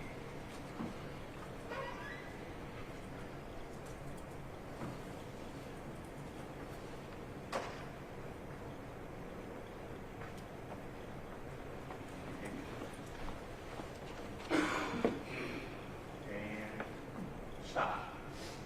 At this point in time, you can see in the front of that car. You can see Trooper Scott having disregard or having regard for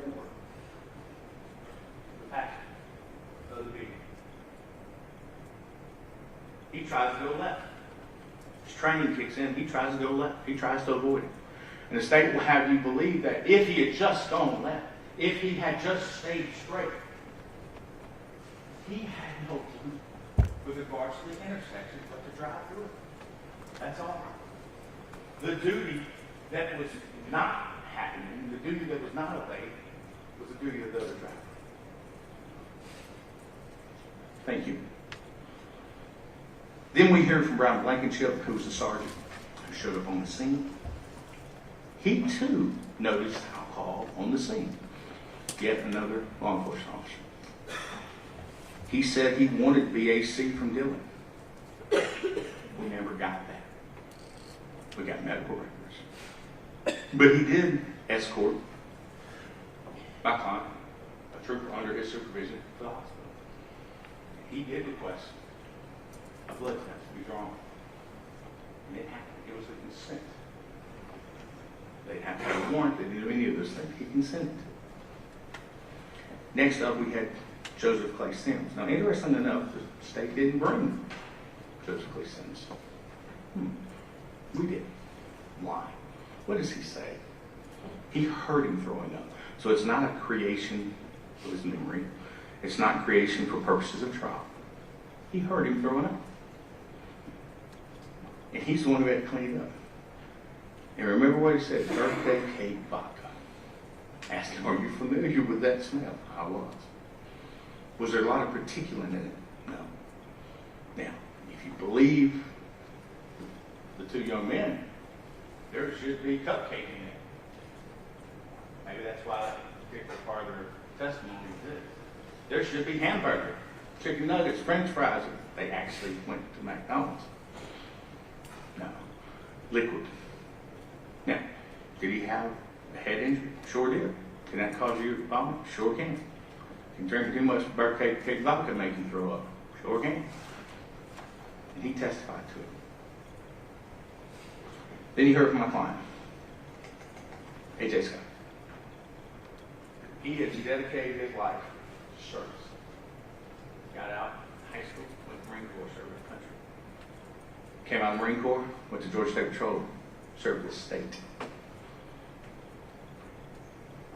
His character was displayed in the dash cam videos of Marine Police Department. What does he do? And he testified. What does he do after this accident? What's the first thing he does? Turns on his blue lights so other people know there's an. He calls them in. And what does he do? He doesn't figure out, oh, well, I got to cover my story. I need to tell something. Oh, I need to tell somebody else. No. What's the first thing he does? Gets out of his car and he goes to the only side that he is certain somebody is the driver's side of the car. The car is smoking. He helps get the driver out. That tells you what you need to know about him. He helped get the driver out. I think it's clear as blood on his uniform that's in the videos. So we talk about due regard and recklessness. Due regard, and you hear the judge talk about that. And she's going to read to you a few things, and I want to draw your attention to these things during the jury charge, and we're almost done. Due regard will be read to you, or reckless disregard. Any person who drives any vehicle in reckless disregard for the safety of persons or property is guilty of the offense of reckless driving. Reckless disregard may be defined as a discard of consequences or a heedless indifference for the safety and rights of others who might reasonably be expected to be injured thereby. Now, they're asking you again with one eye to apply this. Apply to both sides of the court. Who had a disregard for the injuries of others? You might be reasonably expected. Someone fails to yield, turns in front of someone, never hits the brakes. That's reckless disregard. Judge is also going to talk to you about proximate cause. And I'm going to bring a portion of it. I want you to pay attention. I want you to pay attention to everything she says. A natural probable consequence is one that a reasonable person would think is likely to happen if nothing else unusual intervenes. What might be something unusually intervening in this case? So the left-hand turn, different than all the other cars that night. A defendant responsible for the consequences, which is probable, not possible, probable, in light of the ordinary and usual experience. A defendant is not responsible for a consequence which is only possible. So the state's going to have you believe that they're turning left in front of them without any sort of indication, without yielding. It's probable. Remembering the rules of the road, I think you'll disagree with that. It's possible, but that's not what the law says. The law says probable. In closing,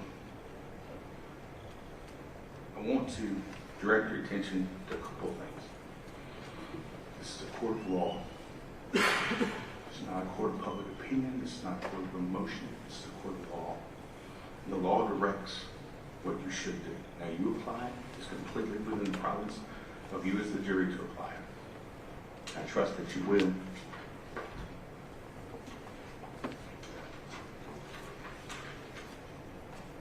This is not a decision to be made by you guys. It's guided by emotion or sympathy, and the judge will tell you that. But your verdict, your job, is quality control. It's to speak the truth. Not an emotional decision, but a decision that is guided by law and by fact. You will hear within this jury instruction that there's a difference between authority and duty. And it's funny, we talked a lot about duty in this case. It's come up quite a bit. But the judge is going to talk to you about the duty to acquit and the authority to convict.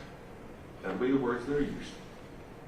Authority just means that you have the ability, you have the capacity, you are given permission. Duty is something else.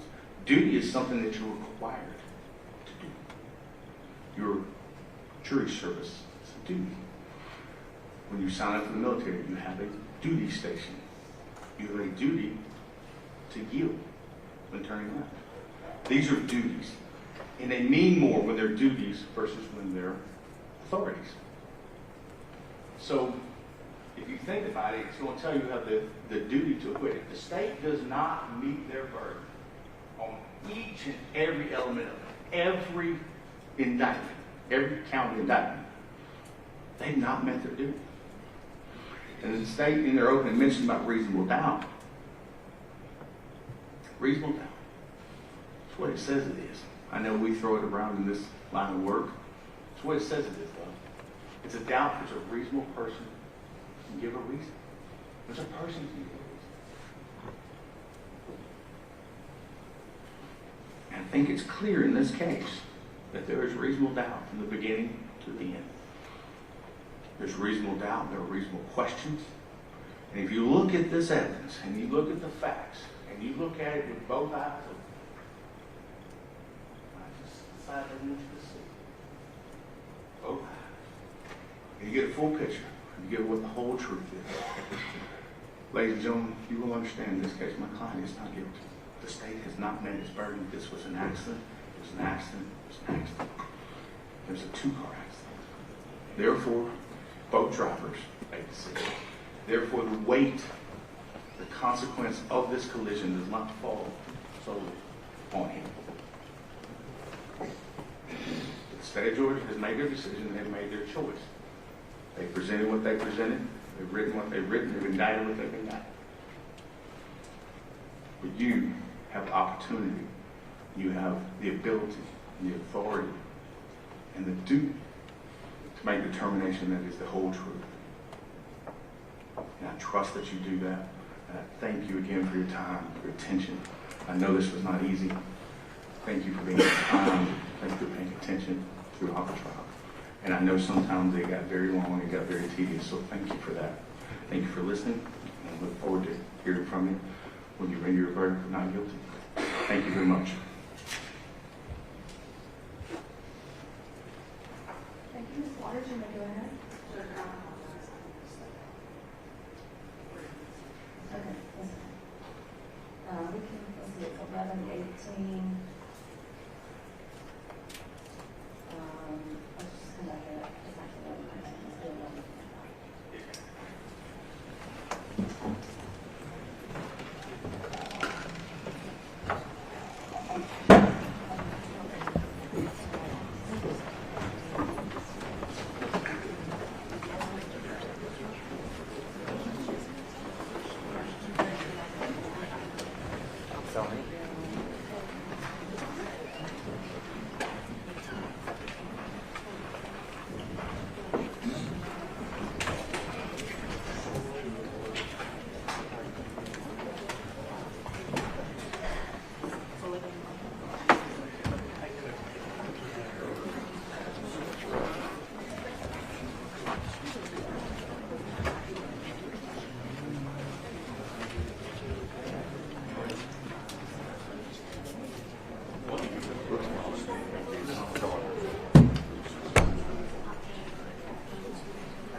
I should have throws up in the trash.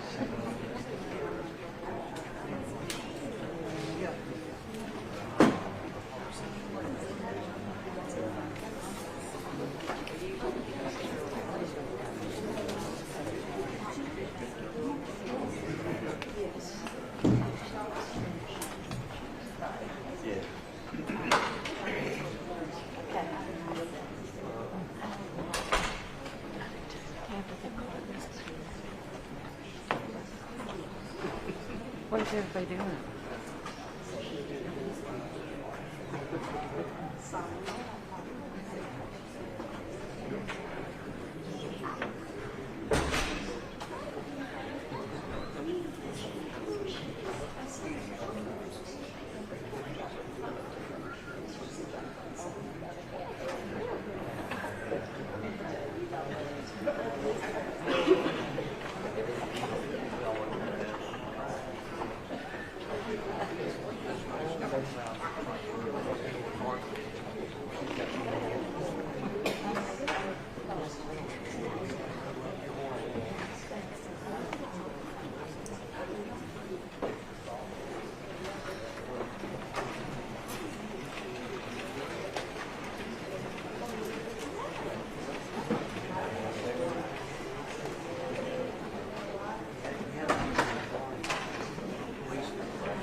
I couldn't drink coffee if I didn't take my skinny syrup. I understand.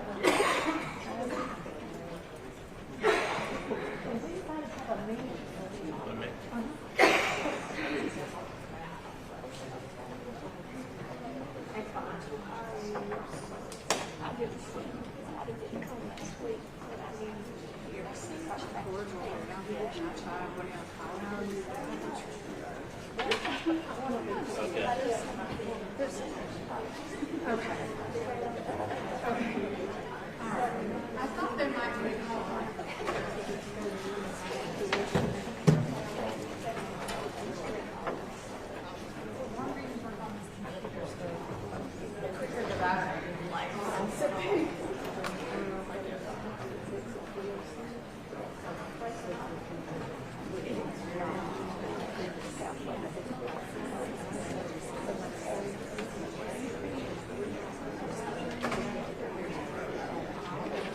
been a while since we've had people down there.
Main City, come to order.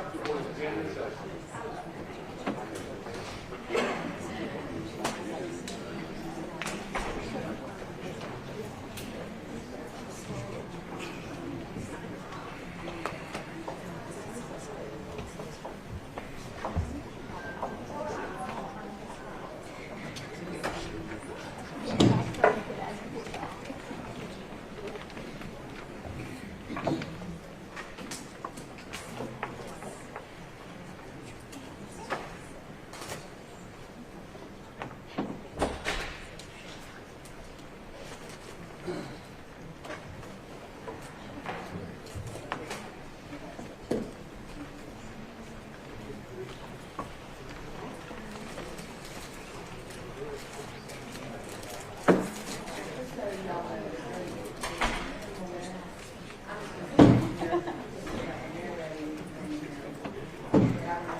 All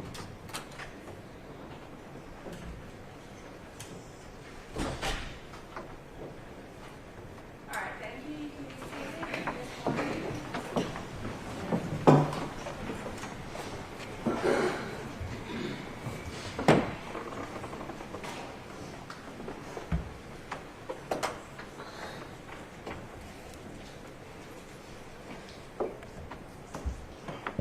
The defense has spent a lot of time trying to convince you that it's a license. And while they say they want you to look with both of your eyes, they want you to look everywhere but at him. I want you to look at what the actual evidence is. Not the speculation, not the innuendo, not the supposition. This is the state of Georgia versus Anthony James Scott. This is not a DUI case. There is actually no evidence that Dylan had been drinking.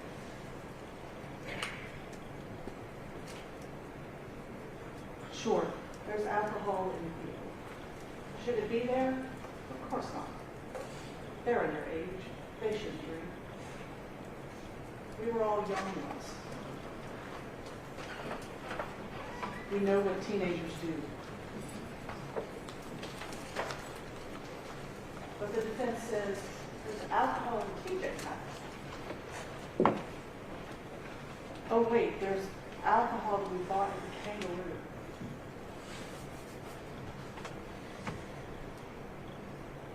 Which one is it? There's no evidence that Dylan Wall had been drinking. He threw up in the ambulance.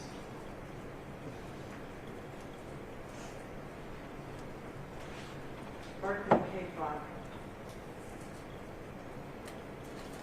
Honestly, I find it a little preposterous. Sounds like a party trick. And remember, he's the one who's driving the ambulance. His partner said, I'm in the back. I'm attending to Dylan. Before we get in the ambulance, I don't smell alcohol on him. He threw up. He threw up everywhere. If there had been alcohol, I would have noted it. But she didn't.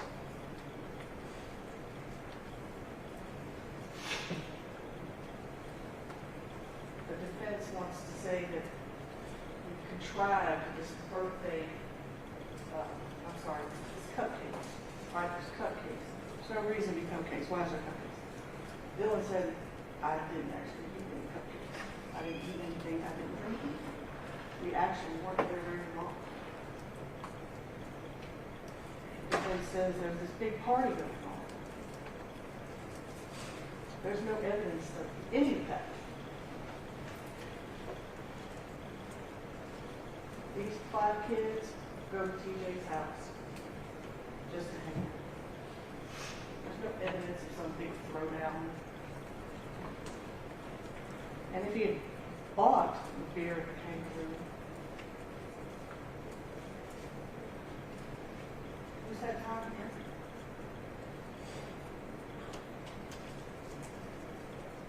I'm going to back up for just a minute, because they make it sound like there's just beer everywhere. Look at those pictures. There's a broken neck in that car. The cap's still on. There is one other single cap. And then there is a broken neck in the road and one cap. That's it. There aren't bottles strewn everywhere. And if you look at that carton that's in the car, it is tore up. And that carton is outside the car in the street. part of it.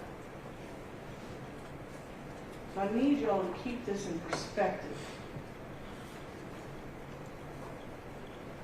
Dylan said that he had been drinking. Frankly, I'm surprised he didn't say he was present. He had just been in a vehicle that was hit basically by an armored car at 66 miles an hour.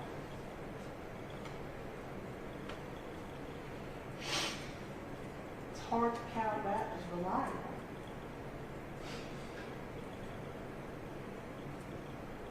It's hard to look at that and say, you know what? He was entirely coherent and in possession of all his facts.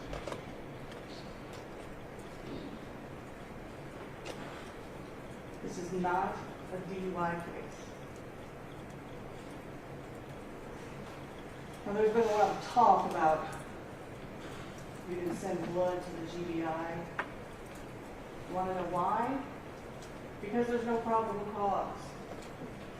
The officers never had a legal basis to take Dylan's blood. And did any of the state patrol folks say they asked? They didn't. But legally, they never had the right. Trust me, it's not because they didn't want to. If they could have shown he was DUI, I guarantee you they would have. But having alcohol in the car is just not enough.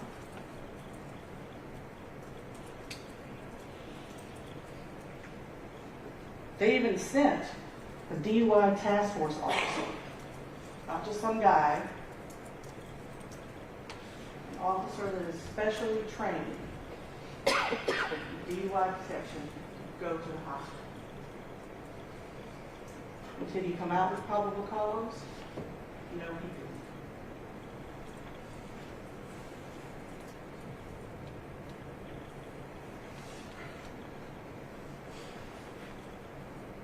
And despite Chad Barrow's apparent confusion of what the probable cause is, all he ever had was a suspicion.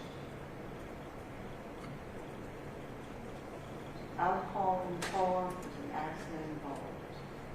That's it. That's all there is.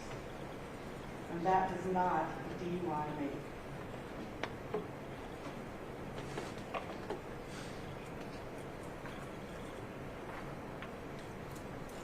There is no alcohol in Dylan's blood. And the defense made a lot of hay about hospital blood versus GBI blood. I should look at that GBI test. It says it is 99% accurate, not 100. And you didn't hear any evidence about what their threshold for alcohol is.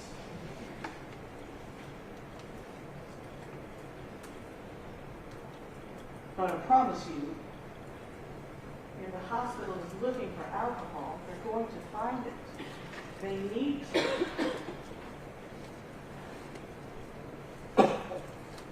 Medical records have to be accurate. They need to know what you have on board so that they can treat you properly. So make no mistake, their testing is just as critical, as precise as that done by the GBI. Because if it wasn't, we would all be in big trouble. And so I want you to look at those records. I want you to look at Dylan's records. I believe it's page 37. And this is what you're going to see. Ethanol serum normal.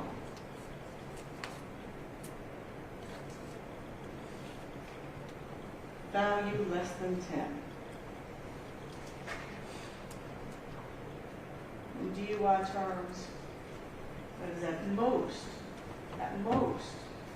less than 0.01.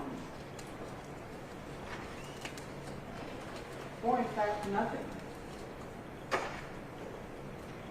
I took your blood right now and Grady tested it, your results would look exactly like this.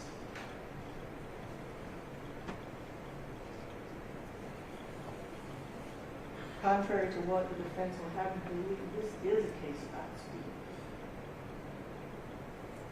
Because speed reduces your choices. Speed reduces your options. And ultimately, speed kills. And so I want you to look at this video with a different eye. Not the right one or the left one, both of them. And I want you to watch the defendant as he blows by every other car on this road when he has the opportunity. And when they show you things that are brightened up, slowed down, who have that benefit? Sure. What is it they say? Hindsight is 20/20. Armchair quarterback. This is what it actually looked like. Nobody got to see it brightened up. Nobody got to make decisions based on frame by frame.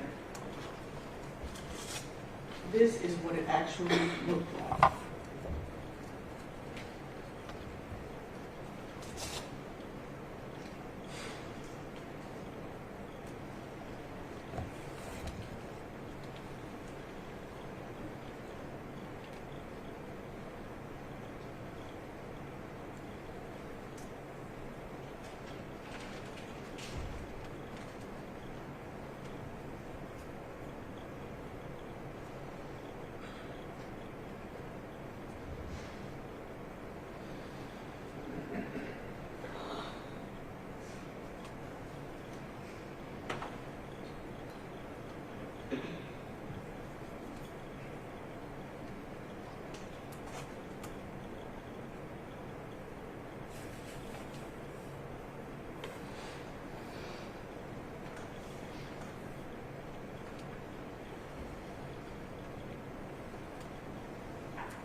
That's the amount of time that people have to make choices.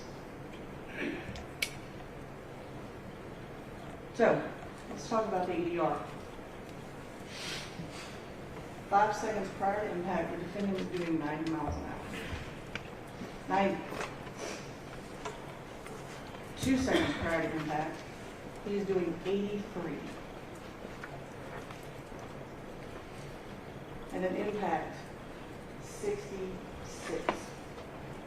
66 miles an hour when he plows into those kids. I want to point out something to you, because I think we talked about it a little bit.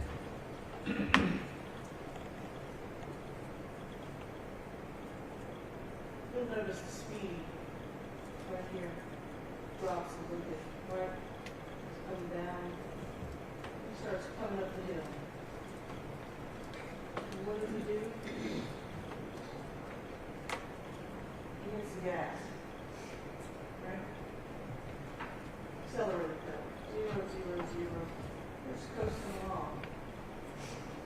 But now we're coming to that hill. And 83 apparently isn't just fast enough. So we gotta make sure to keep that up. We're gonna put our foot on the gas.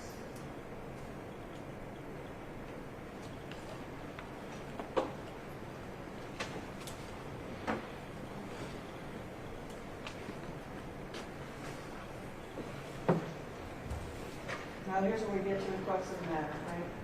Failure to yield. Because the normal course of events, that's a real thing, right? I'm going to cross the roadway, I'm going to enter the roadway, right? I need to look for oncoming traffic. And I know we've gone over this, but it's important. Intending to turn left in an intersection shall yield the right of way to any vehicle coming from the opposite direction.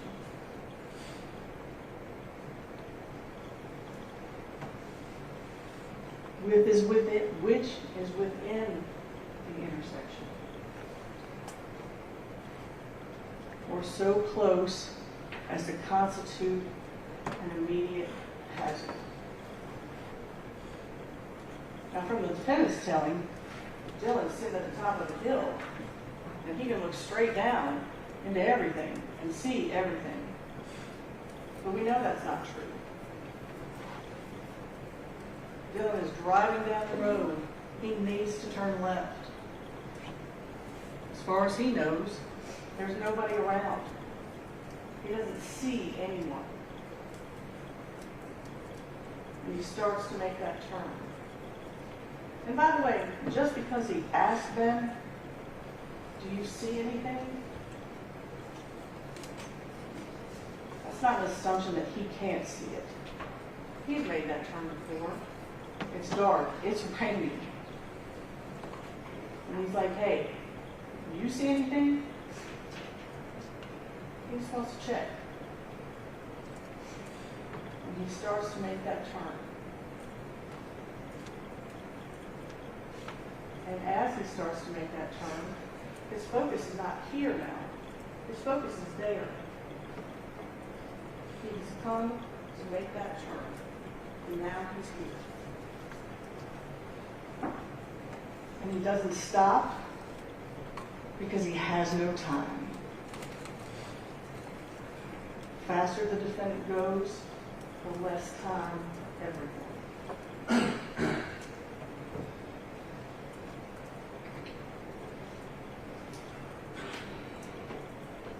And that line of sight, of course, does run both ways. And from Dylan's perspective, it is, in fact, 269 yards in that direction. I'm sorry, feet. It is almost, it's 1 foot shy of 90 yards. If I'm standing on the 10-yard line of the football field, and I'm looking to the end zone, that is 90 yards. And I see a car in the end zone. Does that constitute an immediate hazard?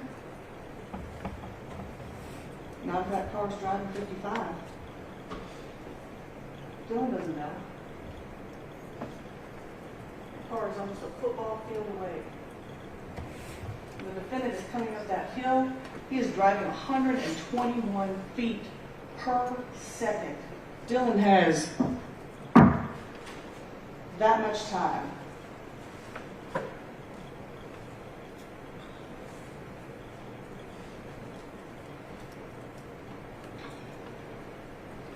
Now, I don't want to spend a lot of time on this because a lot of it, frankly, is preposterous. Dylan never looked. Sure, that makes sense. That's the reason. He's just la-di-da down the road with 3 of his friends in the car, and he never looks. How could he not look? How because he looks and there's nothing there.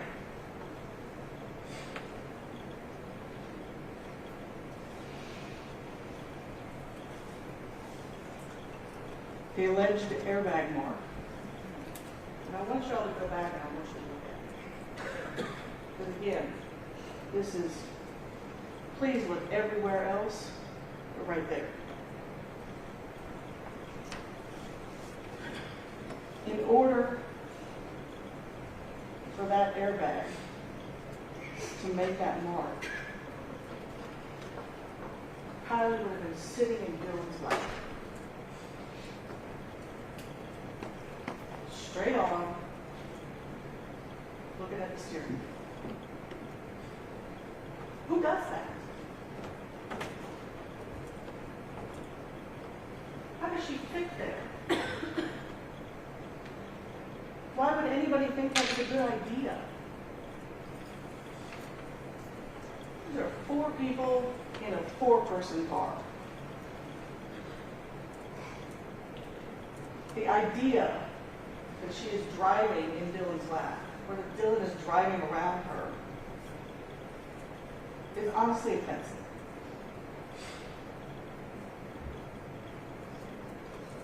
And if she's sitting there when that airbag goes off, how the hell does she get out the window?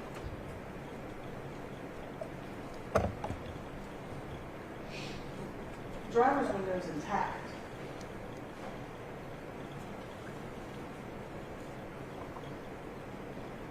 But yet then the alternative, and I will also say, I want you to look at the picture. I want you to look at the picture of that mark right there. And I want you to see if you can see stitching. So I promise you can't. And that whole baseball analogy, everybody here's probably held a baseball at one time or another. That stitching is thick. That stitching is heavy, right?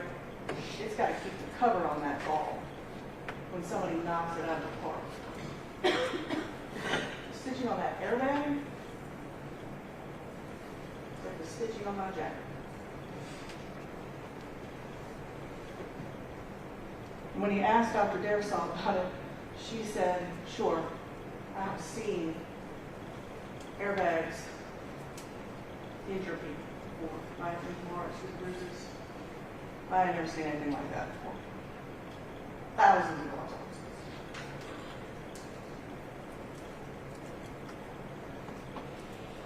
And then in the alternative, because it's clear that that airbag made that mark. In the alternative, she was somewhere else in the front. Maybe she's in the middle. Maybe she was in Ben's lap. Which again, makes no sense. None of these people are dating. They're all just good friends. They're going to hang out. There's 4 people in a 4-person car.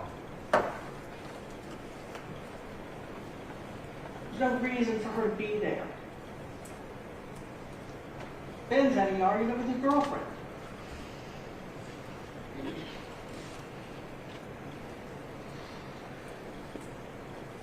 They want you to believe it's a lighthouse.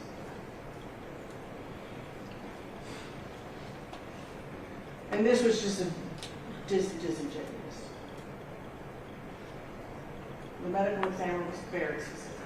She called it an accident because it wasn't intentional. The death wasn't intentional. It is not an accident in this court. It's an accident in the medical examiner's office. If it's intentional, it becomes a homicide. If not intentional, it's an accident. Plain and simple. And they just flat out lied to you about that.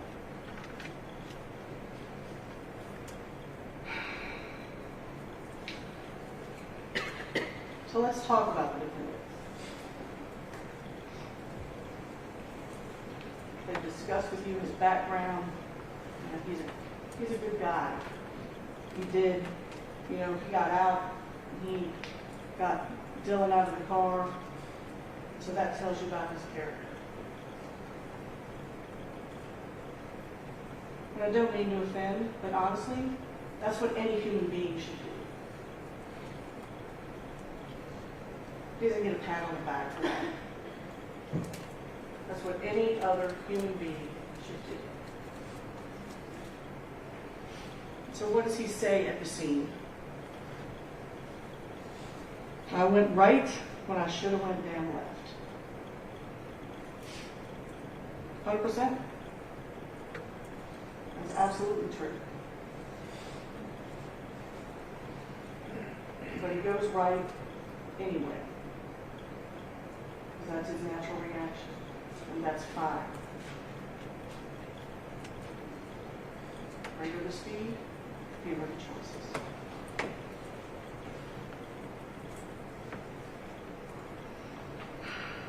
Now let's talk about Mr. Stone for a minute. He said the defendant had stayed in his lane, this collision wouldn't have happened. Also true.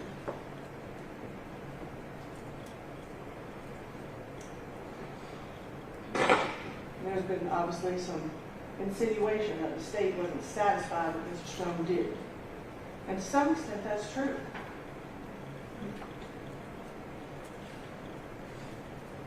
He went up to a certain point and then he stopped.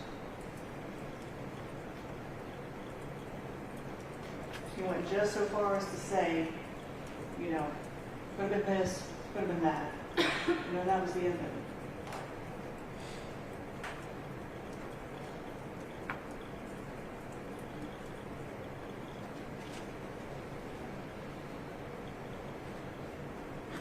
Vehicles of impact. I went right, or I should have went down left.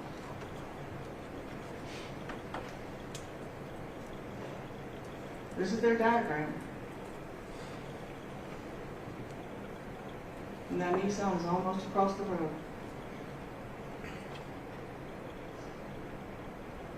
Greater the speed, fewer the choices. There's just no time.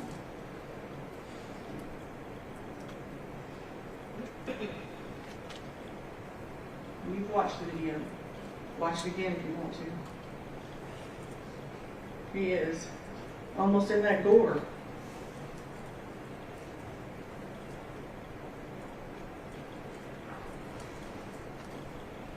He's had more than 3 weeks of driving training. Not just regular driving training, too. Professional, pretty much, right? Officers need to know how to drive their car. Trained in the operation of his emergency vehicle in emergency situations. Chases, all sorts of things. But he turns to the right.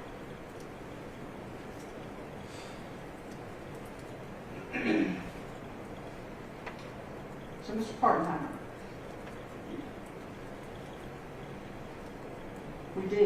we asked him as an outside observer, because honestly it always seems a little weird when agencies investigate their own. And I think if you remember back to some of the testimony and a little bit of attitude, people that can't remember what probable cause means. People are reluctant to say that they wrote something on a police report that says there's no alcohol involved in this crash. So yes, we went to somebody who doesn't have a dog in this fight. And because Brandon Stone just didn't go that extra little bit.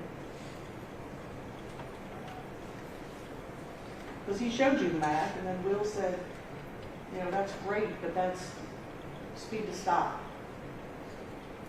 not speed to collision.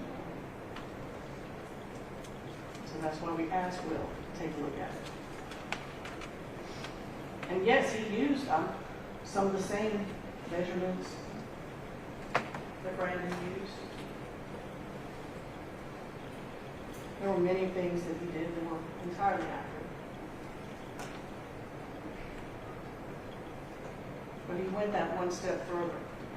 He finished those calculations. The defendant had applied his brakes as he was steering to the right. He stops prior to impact and there is no crash.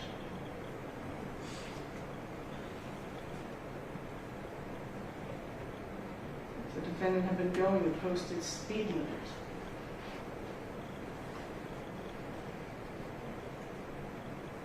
The Nissan clears the intersection, and there is no crash.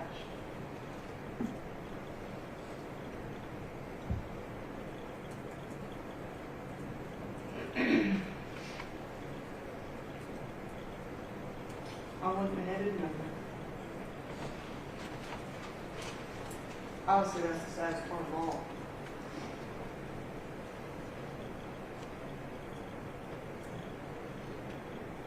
The defense says that A.J. Scott isn't above the law. They thought he was. He leaves from under that bridge, and he goes to maybe get into a chase that never really materializes. And then on his way back, what does he do? Stop somebody who's speeding. Just average Joe, like you would be. And then he heads on back to the bridge at 90 and 55. This is, in fact, about his choices. Dylan Wall didn't really do anything wrong. He looks, he doesn't see anything, he goes to turn. In a blink of an eye, it's over.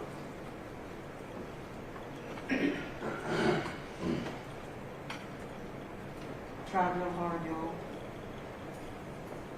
That's the 55-mile-an-hour sign in that video that the defendant drives by.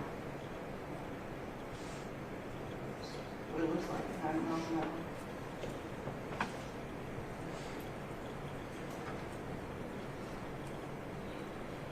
Those are two caution signs that he drove by. They said, hey, speed limit's 55. There's an intersection coming up. People have access to either side. Should slow it down. We talk about reckless disregard. This is what we're talking about. What did he say? I must have passed by those, but I didn't see them.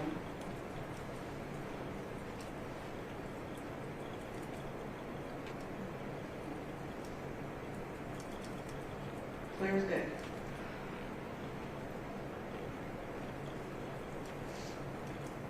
And so here we are. Because of the choices he made that day.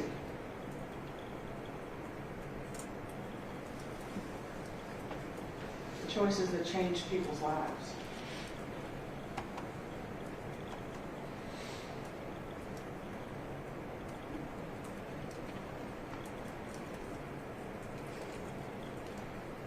Choices that took people from us.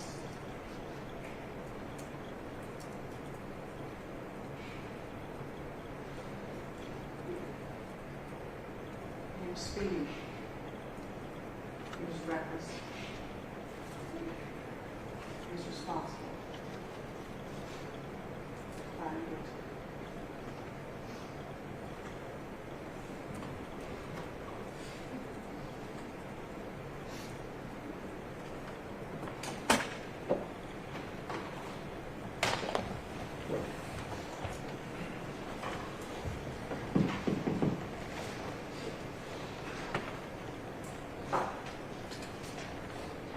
Ladies and gentlemen, you have heard all of the evidence and the argument in the case the State of Georgia versus Anthony James Scott. I will now charge you as to the law, which you should apply to the facts as you find them to be from the evidence presented. You should consider these charges along with those I have previously given to you. Mr. Stitcher, could you move that, please? Thank you. The defendant has been indicted as follows. Count 1, serious injury by vehicle. Count 2, serious injury by vehicle. Count 3, homicide by vehicle in the second degree. Count 4, homicide by vehicle in the second degree. Count 5, speeding. And count 6, reckless driving. You will have the indictment with you in the jury room, and I read it in detail at the outset of this case. To this indictment, the defendant has entered a plea of not guilty. The indictment and the plea form the issue that you are to decide. Neither the indictment nor the plea of not guilty should be considered as evidence. The length of time between the incident in this case and the trial is not to be considered. The defendant is presumed to be innocent until proven guilty. The defendant enters upon the trial of the case with a presumption of innocence in his favor. This presumption remains with the defendant until it is overcome by the state with evidence that is sufficient to convince you beyond a reasonable doubt that the defendant is guilty of the offenses charged. No person shall be convicted of any crime unless and until each element of the crime is proven beyond a reasonable doubt. The burden of proof rests upon the state to prove every material allegation of the indictment and every essential element of the crime charged beyond a reasonable doubt. There is no burden of proof upon the defendant whatsoever, and the burden never shifts to the defendant to prove his innocence. The defendant in a criminal case is under no duty to testify or to present any evidence tending to prove his innocence. While the law requires the state to prove the defendant's guilt to your satisfaction beyond a reasonable doubt, the law does not require the state to prove the defendant's guilt to an absolute or mathematical certainty. A reasonable doubt means just what it says. It is the doubt of a fair-minded, impartial juror honestly seeking the truth. It is a doubt based upon common sense and reason. It does not mean a vague or arbitrary doubt, but it is a doubt for which a reason can be given, arising from a consideration of the evidence, a lack of evidence, a conflict in the evidence, or any combination of these. Simply stated, it is the doubt of a reasonable juror. After giving consideration to all the facts and circumstances of this case, if your minds are wavering, unsettled, or unsatisfied, then that is a doubt of the law, and you must acquit the defendant. But if that doubt does not exist in your minds as to the guilt of the accused, then you would be authorized to convict the defendant. If the state fails to prove the defendant's guilt beyond a reasonable doubt, it would be your duty to acquit the defendant. It is my duty and responsibility to determine the law that applies to this case and to instruct you on that law. You are bound by these instructions. It is your responsibility to determine the facts of the case from all the evidence presented. Then you must apply the law that I give you in this charge to the facts as you find them to be. Your oath requires that you will decide this case based on the evidence. Evidence is the means by which any fact that is put in issue is established or disproved. Evidence includes all of the testimony of the witnesses and any exhibits admitted during the trial. Evidence does not include the indictment, the plea of not guilty, opening or closing remarks of the attorneys, or questions asked by the attorneys. Direct evidence is that which may be seen or heard or otherwise directly sensed, such as by smell or taste or touch. It may be brought into court in the form of exhibits or the testimony of direct witnesses to such matters. It is evidence that points immediately to the issue in question. When direct evidence, by inference, points to an obvious, likely, or reasonable conclusion, even though that conclusion was not directly seen, heard, smelled, tasted, or touched, that is said to be circumstantial or indirect evidence. Circumstantial evidence is the proof of facts or circumstances by direct evidence, from which you may infer other related or connected facts that are reasonable and justified in light of your experience. It is evidence that only tends to establish a conclusion in question by its consistency with such conclusion or elimination of other conclusions. Sometimes circumstantial evidence may point to more than one conclusion. To authorize a conviction on circumstantial evidence, the proved facts must not only be consistent with the theory of guilt, but also exclude every other reasonable theory other than the guilt of the accused. The law does not require a higher or greater degree of certainty on the part of the jury to return a verdict based upon circumstantial evidence than upon direct evidence. Whether dependent upon direct evidence or circumstantial evidence, or both, the true test is whether there is sufficient evidence or whether the evidence is sufficiently convincing to satisfy you beyond a reasonable doubt. If not, you must acquit. If so, you may convict. There is no rule that either circumstantial or direct evidence is stronger than the other if conflicting. The comparative weight of circumstantial evidence and direct evidence on any given issue is a question of fact for you, the jury, to decide. The parties have entered into stipulations that have been approved by the court about the following: the authenticity of all medical records, EMS records, and video recordings. Where parties stipulate to exhibits, this is in the nature of evidence. You may take that testimony as if it were given in court, and you may rely on it if you find it credible. However, either party may dispute such testimony by other evidence. You make all decisions based on the evidence in this case. The jury must determine the credibility of the witnesses. In deciding this, you may consider all of the facts and circumstances of the case, including the witness's manner of testifying, their means and opportunity for knowing the facts about which they testify, the nature of the facts about which they testify, the probability or improbability of their testimony, their interest or lack of interest in the outcome of the case, and their personal credibility as you observe it. The testimony of a single witness, if believed, is sufficient to establish a fact. Generally, there is no legal requirement of corroboration of a witness, provided you find the evidence to be sufficient. Testimony has been given in this case by certain witnesses who are termed experts. Expert witnesses are those who, because of their training and experience, possess knowledge in a particular field that is not common knowledge or known to the average citizen. The law permits expert witnesses to give their opinions based upon that training and experience. You are not required to accept the testimony of any witness, expert or otherwise. Testimony of an expert, like that of all witnesses, is to be given only such weight and credit as you think it is properly entitled to receive. To impeach a witness is to show that the witness is unworthy of belief. A witness may be impeached by disproving the facts to which the witness testified. Your assessment of a trial witness's credibility may be affected by comparing or contrasting that testimony to statements or testimony of the same witness before the trial started. It is for you to decide whether there is a reasonable explanation for any inconsistency in the witness's pretrial statements and testimony when compared to the same witness's trial testimony. As with all issues of witness credibility, you, the jury, must apply your common sense and reason to decide what testimony you believe or do not believe. The defendant in a criminal case may take the stand and testify and be examined and cross-examined as any other witness. You should evaluate such testimony as you would that of any other witness.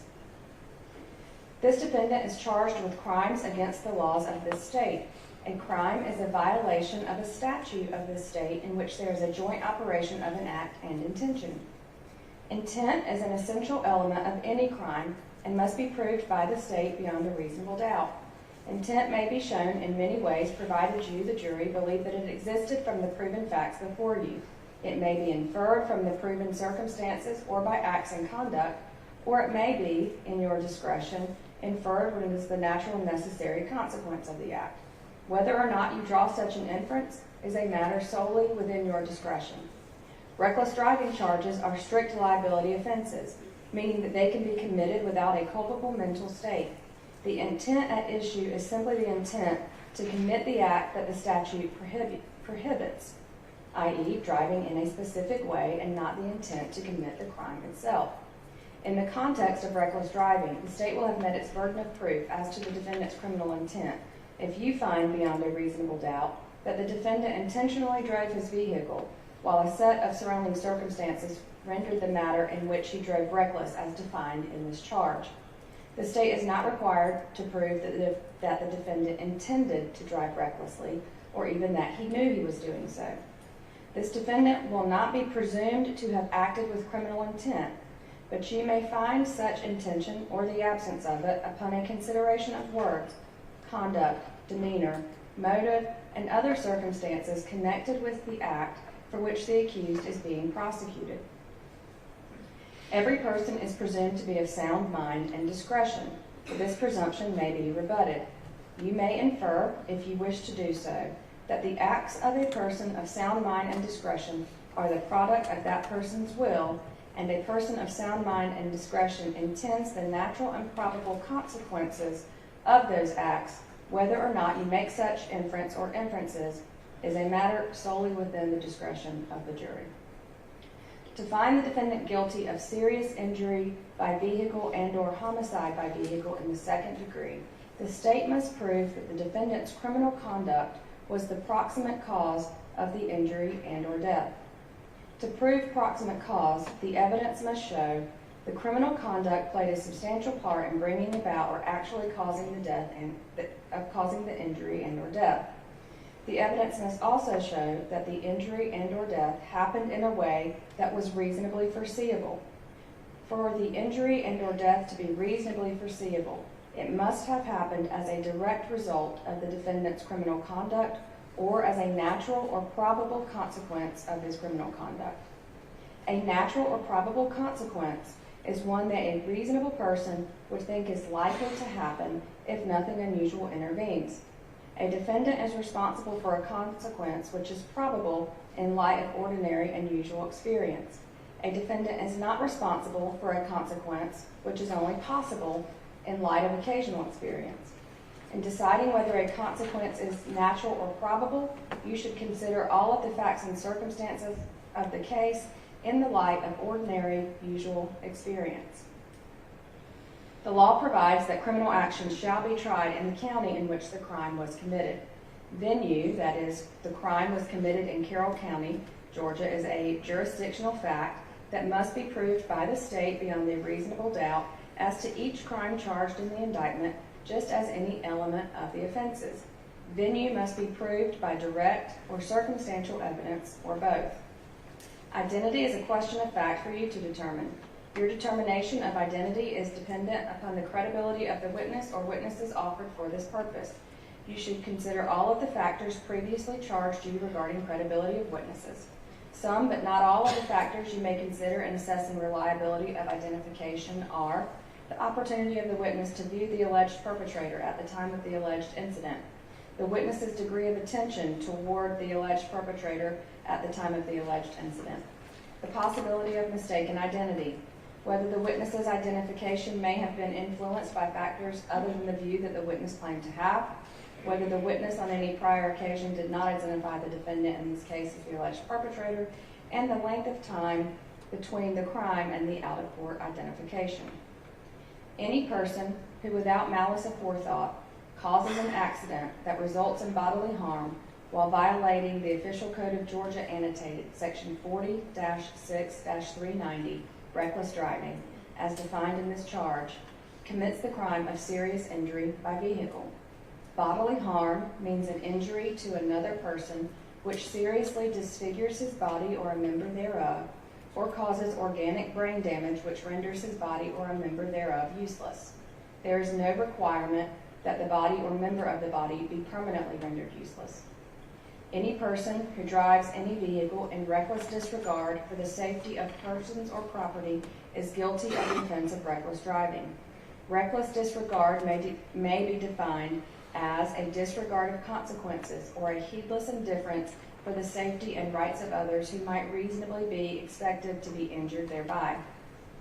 For homicide by vehicle in the second degree, the state must prove that the defendant caused the death of another person by driving a vehicle by committing the offense of speeding. The state does not have to prove that the defendant intended to cause the death of the other person. I will now define the offense of speeding.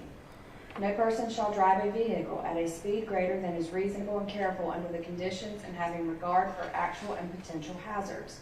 Every person shall drive at a reasonable and careful speed when approaching and crossing an intersection, when approaching and traversing a hill crest, and when special hazards exist with respect to other traffic or by reason of weather or highway conditions. The driver of a vehicle intending to turn to the left within an intersection shall yield the right of way to any vehicle approaching from the opposite direction which is within the intersection or so close thereto as to constitute an immediate hazard. No person shall drive a vehicle when it is so loaded as to obstruct the view of the driver to the front or sides of the vehicle or as to interfere with the driver's control over the driving mechanism of the vehicle. No passenger in a vehicle shall ride in such position or commit any act as to interfere with the driver's view ahead or to the sides, or to interfere with his control over the driving mechanism of the vehicle. Count 1. If, after considering the testimony and evidence presented to you, together with the charge of the court, you should find and believe beyond a reasonable doubt that the defendant in Carroll County, Georgia, did, on or about the 26th day of September 2015, commit serious injury by vehicle as alleged in count 1 of the indictment, you would be authorized to find the defendant guilty. In that event, the form of your verdict would be, we, the jury, find the defendant guilty. If you do not believe that the defendant is guilty of committing the act of serious injury by vehicle as alleged in count 1 of the indictment, or if you have any reasonable doubt as to the defendant's guilt, then it would be your duty to acquit the defendant, in which event the form of your verdict would be, we, the jury, find the defendant not guilty. Count 2. If, after considering the testimony and evidence presented to you, together with the charge of the court, you should find and believe beyond a reasonable doubt that the defendant in Carroll County, Georgia, did, on or about the 26th day of September 2015, commit the act of serious injury by vehicle as alleged in count 2 of the indictment, you would be authorized to find the defendant guilty. In that event, the form of your verdict would be, we, the jury, find the defendant guilty. If you do not believe that the defendant is guilty of committing the act of serious injury by vehicle, or if you have any reasonable doubt as to the defendant's guilt, then it would be your duty to acquit the defendant, in which event the form of your verdict would be, we, the jury, find the defendant not guilty. Count 3. If, after considering the testimony and evidence presented to you, together with the charge of the court, you should find and believe beyond a reasonable doubt that the defendant in Carroll County, Georgia, did, on or about the 26th day of September 2015, commit the act of homicide by vehicle in the second degree, as alleged in count 3 of the indictment, you would be authorized to find the defendant guilty. In that event, the form of your verdict would be, we, the jury, find the defendant guilty. If you do not believe that the defendant is guilty of committing the offense of homicide by vehicle in the second degree, or if you have any reasonable doubt as to the defendant's guilt, then it would be your duty to acquit the defendant, in which event the form of your verdict would be, we, the jury, find the defendant not guilty. Count 4. If, after considering the testimony and evidence presented to you, together with the charge of the court, you should find and believe beyond a reasonable doubt that the defendant in Carroll County, Georgia, did, on or about the 26th day of September 2015, commit the offense of homicide by vehicle in the second degree, as alleged in count 4 of the indictment, you would be authorized to find the defendant guilty. In that event, the form of your verdict would be, we, the jury, find the defendant guilty. If you do not believe that the defendant is guilty of committing the offense of homicide by vehicle in the second degree, or if you have any reasonable doubt as to the defendant's guilt, then it would be your duty to acquit the defendant, in which event the form of your verdict would be, we, the jury, find the defendant not guilty. Count 5. If, after considering the testimony and evidence presented to you, together with the charge of the court, you should find and believe beyond a reasonable doubt that the defendant in Carroll County, Georgia, did, on or about the 26th day of September 2015, commit the offense of speeding, as alleged in count 5 of the indictment, you would be authorized to find the defendant guilty. In that event, the form of your verdict would be, we, the jury, find the defendant guilty. If you do not believe that the defendant is guilty of committing the offense of speeding, or if you have any reasonable doubt as to the defendant's guilt, then it would be your duty to acquit the defendant, in which event the form of your verdict would be, we, the jury, find the defendant not guilty. And count 6. If, after considering the testimony and evidence presented to you, together with the charge of the court, you should find and believe beyond a reasonable doubt that the defendant in Carroll County, Georgia, did, on or about the 26th day of September 2015, commit the offense of reckless driving, as alleged in count 6 of the indictment, you would be authorized to find the defendant guilty. In that event, the form of your verdict would be, we, the jury, find the defendant guilty. If you do not believe that the defendant is guilty of committing the offense of reckless driving, or if you have any reasonable doubt as to the defendant's guilt, then it would be your duty to acquit the defendant, in which event the form of your verdict would be, we, the jury, find the defendant not guilty. You will be given a verdict form in the materials that I send into the jury room with you. The verdict form should be self-explanatory, but if you have any questions about the verdict form, please submit your questions in writing to the bailiff, who will deliver it to me before filling out the verdict form. You are only concerned with whether the state has met its burden of proving the defendant's guilt beyond a reasonable doubt. You are not to concern yourselves with punishment. One of your first duties in the jury room will be to select one of your fellow jury members as the foreperson. The foreperson will preside over the deliberations and will sign the verdict to which all jurors freely and voluntarily agree. You should start your deliberations with an open mind. Consult with one another and consider each other's views. Each of you must decide this case for yourself, but you should do so only after a discussion and consideration of the case with your fellow jurors. Do not hesitate to change an opinion if you are convinced that it is wrong. However, you should never surrender an honest opinion in order to be congenial or to reach a verdict solely because of the opinions of the other jurors. In deciding the facts of this case, you must not be swayed by bias, prejudice, or sympathy in favor of any party. Our system of law does not permit jurors to be governed by prejudice or sympathy or public opinion. Both the parties and the public expect that you will carefully and impartially consider all of the evidence in the case, follow the law as stated by the court, and reach a just verdict regardless of the consequences. You may use your common sense and common knowledge in arriving at your verdict. You are not required to put aside these elements of your reasoning ability during your deliberations. You are also permitted to draw from the facts which you find have been proven any reasonable inferences as seem justified in the light of your common experience. Your verdict should be a true verdict based upon your opinion of the evidence according to the law given you in this charge. Whatever your verdict is, it must be unanimous, which means it must be agreed to by all of you. The verdict must be in writing and signed by the foreperson, dated, and returned to be published in open court in your presence.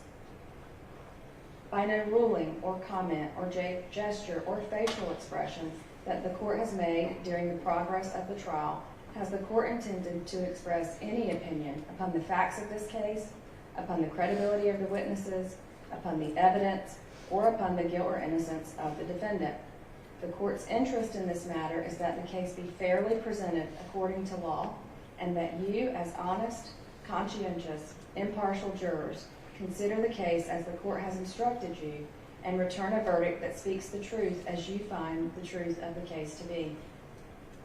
Your verdict should be a true verdict based upon your opinion of the evidence according to the laws given you in this charge. Again, you are not to show favor or sympathy to one party or the other, and it is your duty to consider the facts objectively without favor, affection, or sympathy. In deciding the case, you should also not be influenced by sympathy or prejudice because of race, creed, color, religion, national origin, sexual preference, local or remote residence, or economic status for or against any party. All persons stand equal before the law. In a court of justice, all persons are to be dealt with as equals. During your deliberations, you must not communicate with or provide information to anyone by any means about this case.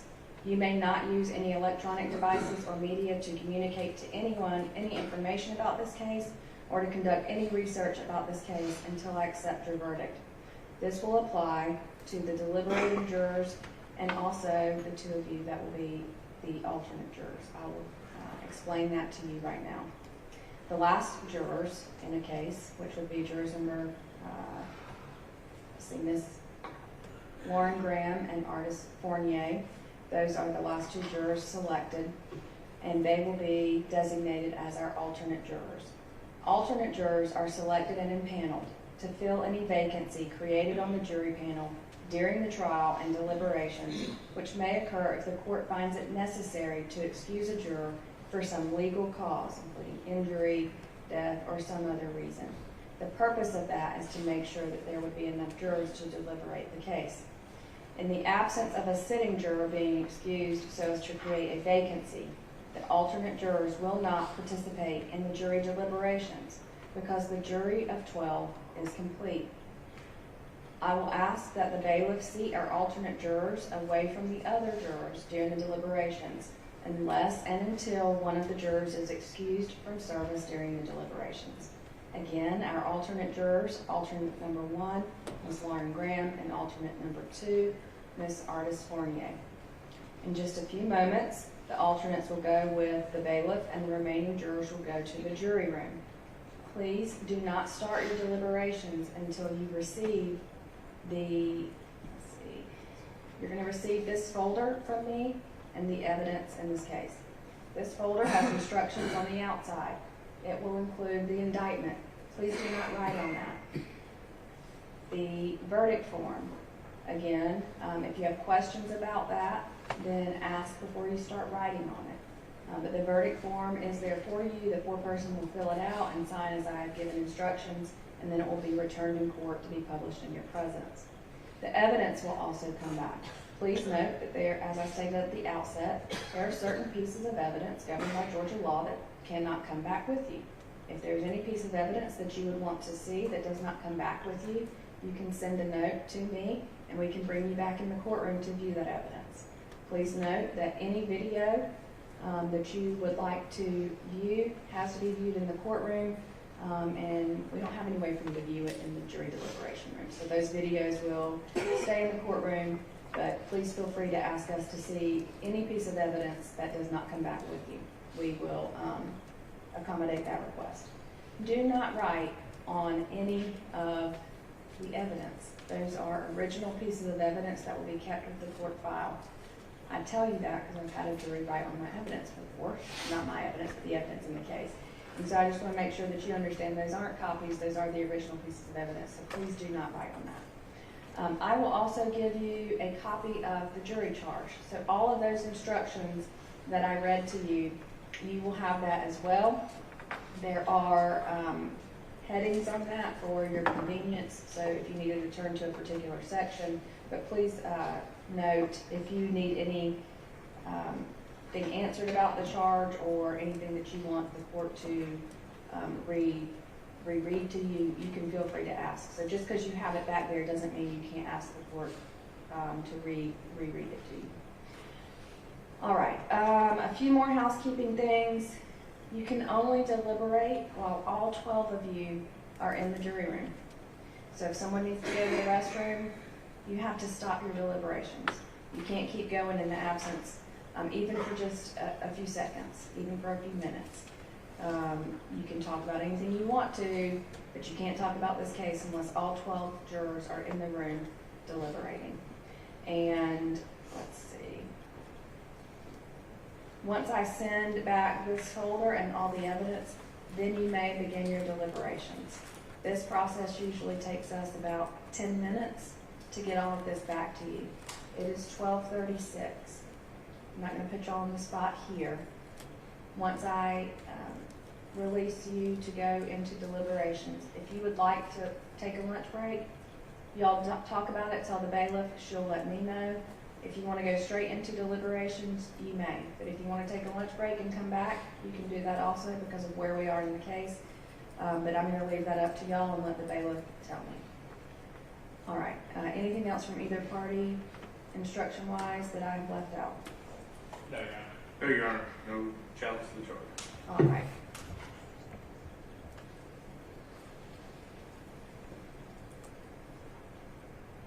Two small things. You can take a break from deliberations when you want to. So if you need a quick break, you want to walk outside the deliberation room, you can do that. And also, I'm not sure I said this, but I'll go ahead and say it again, just to make sure.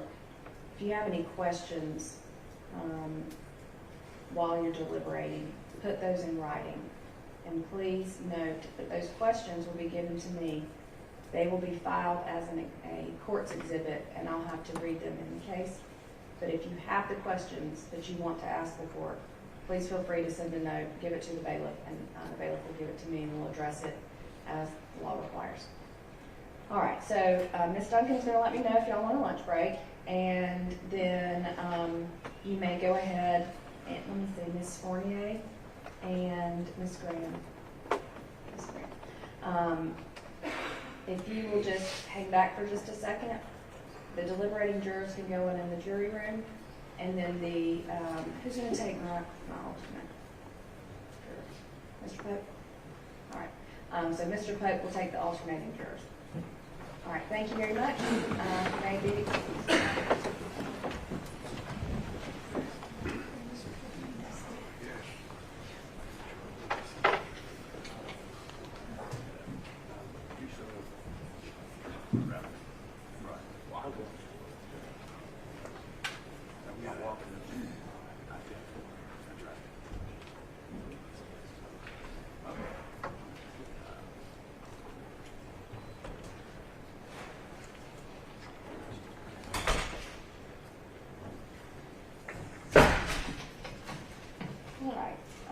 Before we break, any objection to the charge as given?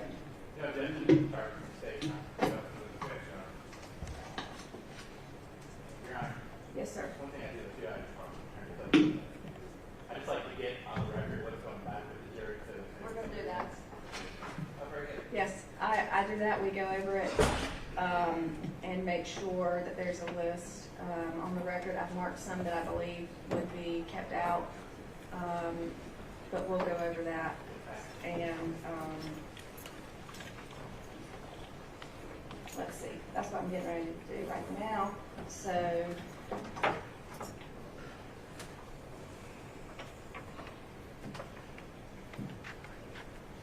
all right, so y'all can go ahead and start moving about for if you need to put anything together. This is the folder I mentioned to the jury, has the indictment. Copy it. All right, just the jurors want to lunch, so it's 12:39. You want to say 2 o'clock by the time we do this? Okay, 2 o'clock. All right, so yes, okay. You can. I'll be right back. Yes, you can. Thank you.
Right.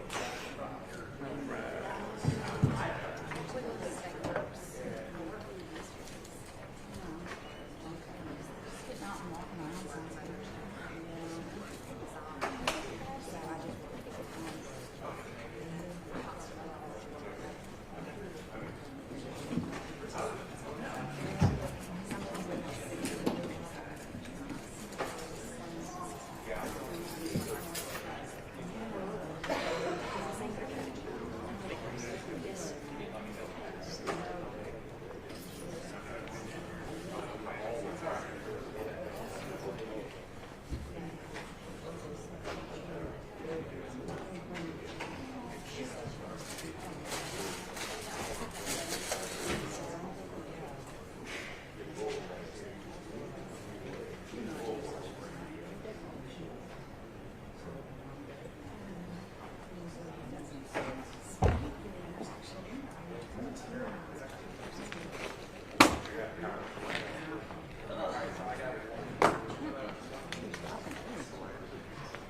just care too much.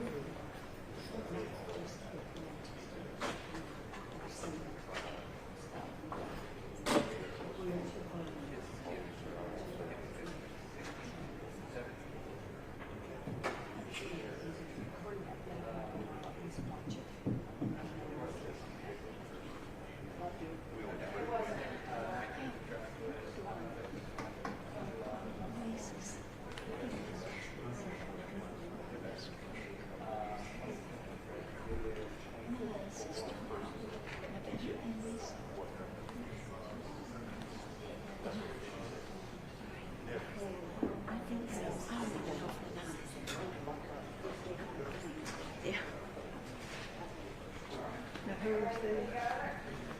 Yes, ma'am.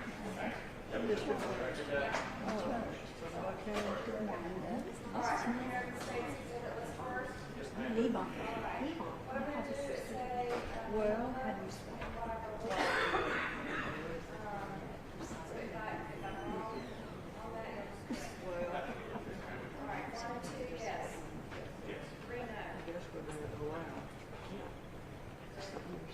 Oh, we're agreeing. Okay. All right, so 4 through 8 go back. 9 through 12 do not. States 13 through 26 go back. States 27 through 41 go back. Yes, agreed. States 42 through 55 go back. Agreed. States 56 through 69 go back. Agreed. States 70 through 77 go back. Yes, ma'am. Right. What do you all, what about 78? Yep. I discussed this with Mr. Coder. I believe that that data report or print out go back. It's just data removed. It might not be forward. Dave just come out of hip replacement surgery earlier, texted that said he's awake. Yeah, I can't. Where? All that. I think not. His lab. Right. But 78, just walk out. His numbers, digits, and it's produced not by somebody, it's produced by biological software. So y'all just have to find out when the jury comes up with something. Is that all right? All right, I heard of that. So 78 is a no. 78A wasn't admitted. It was just, all right, so no 78 or 78A. 79 and 80, yes. Yes, ma'am. 81 and 82 were not admitted, Correct. or they weren't tendered. Yes. All right, so then 83, 84, 85, and 86 go back. Yes, ma'am. 87 and 88 do not. Yes, ma'am. Okay. All right, now I'll go to the defendant's list.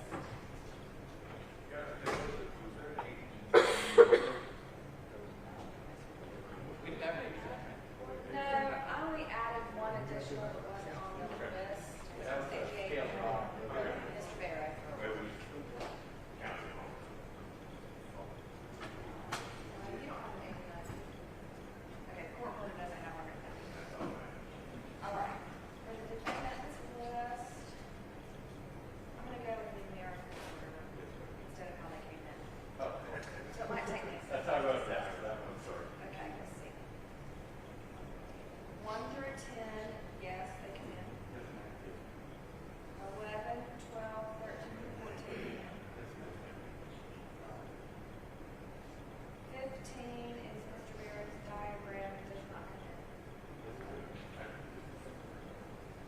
You did. It was. I would agree with. All right. 16 and 17 come in.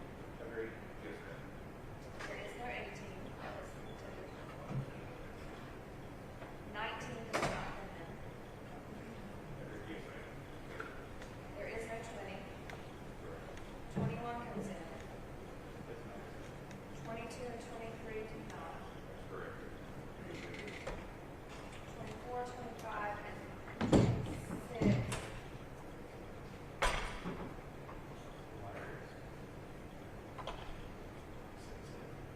We almost got those. They don't check, Yeah, we asked it. we told them that they don't check. Right, and crime lab reports can go back if they're just not where the conclusions. So, if y'all agree, it's fine.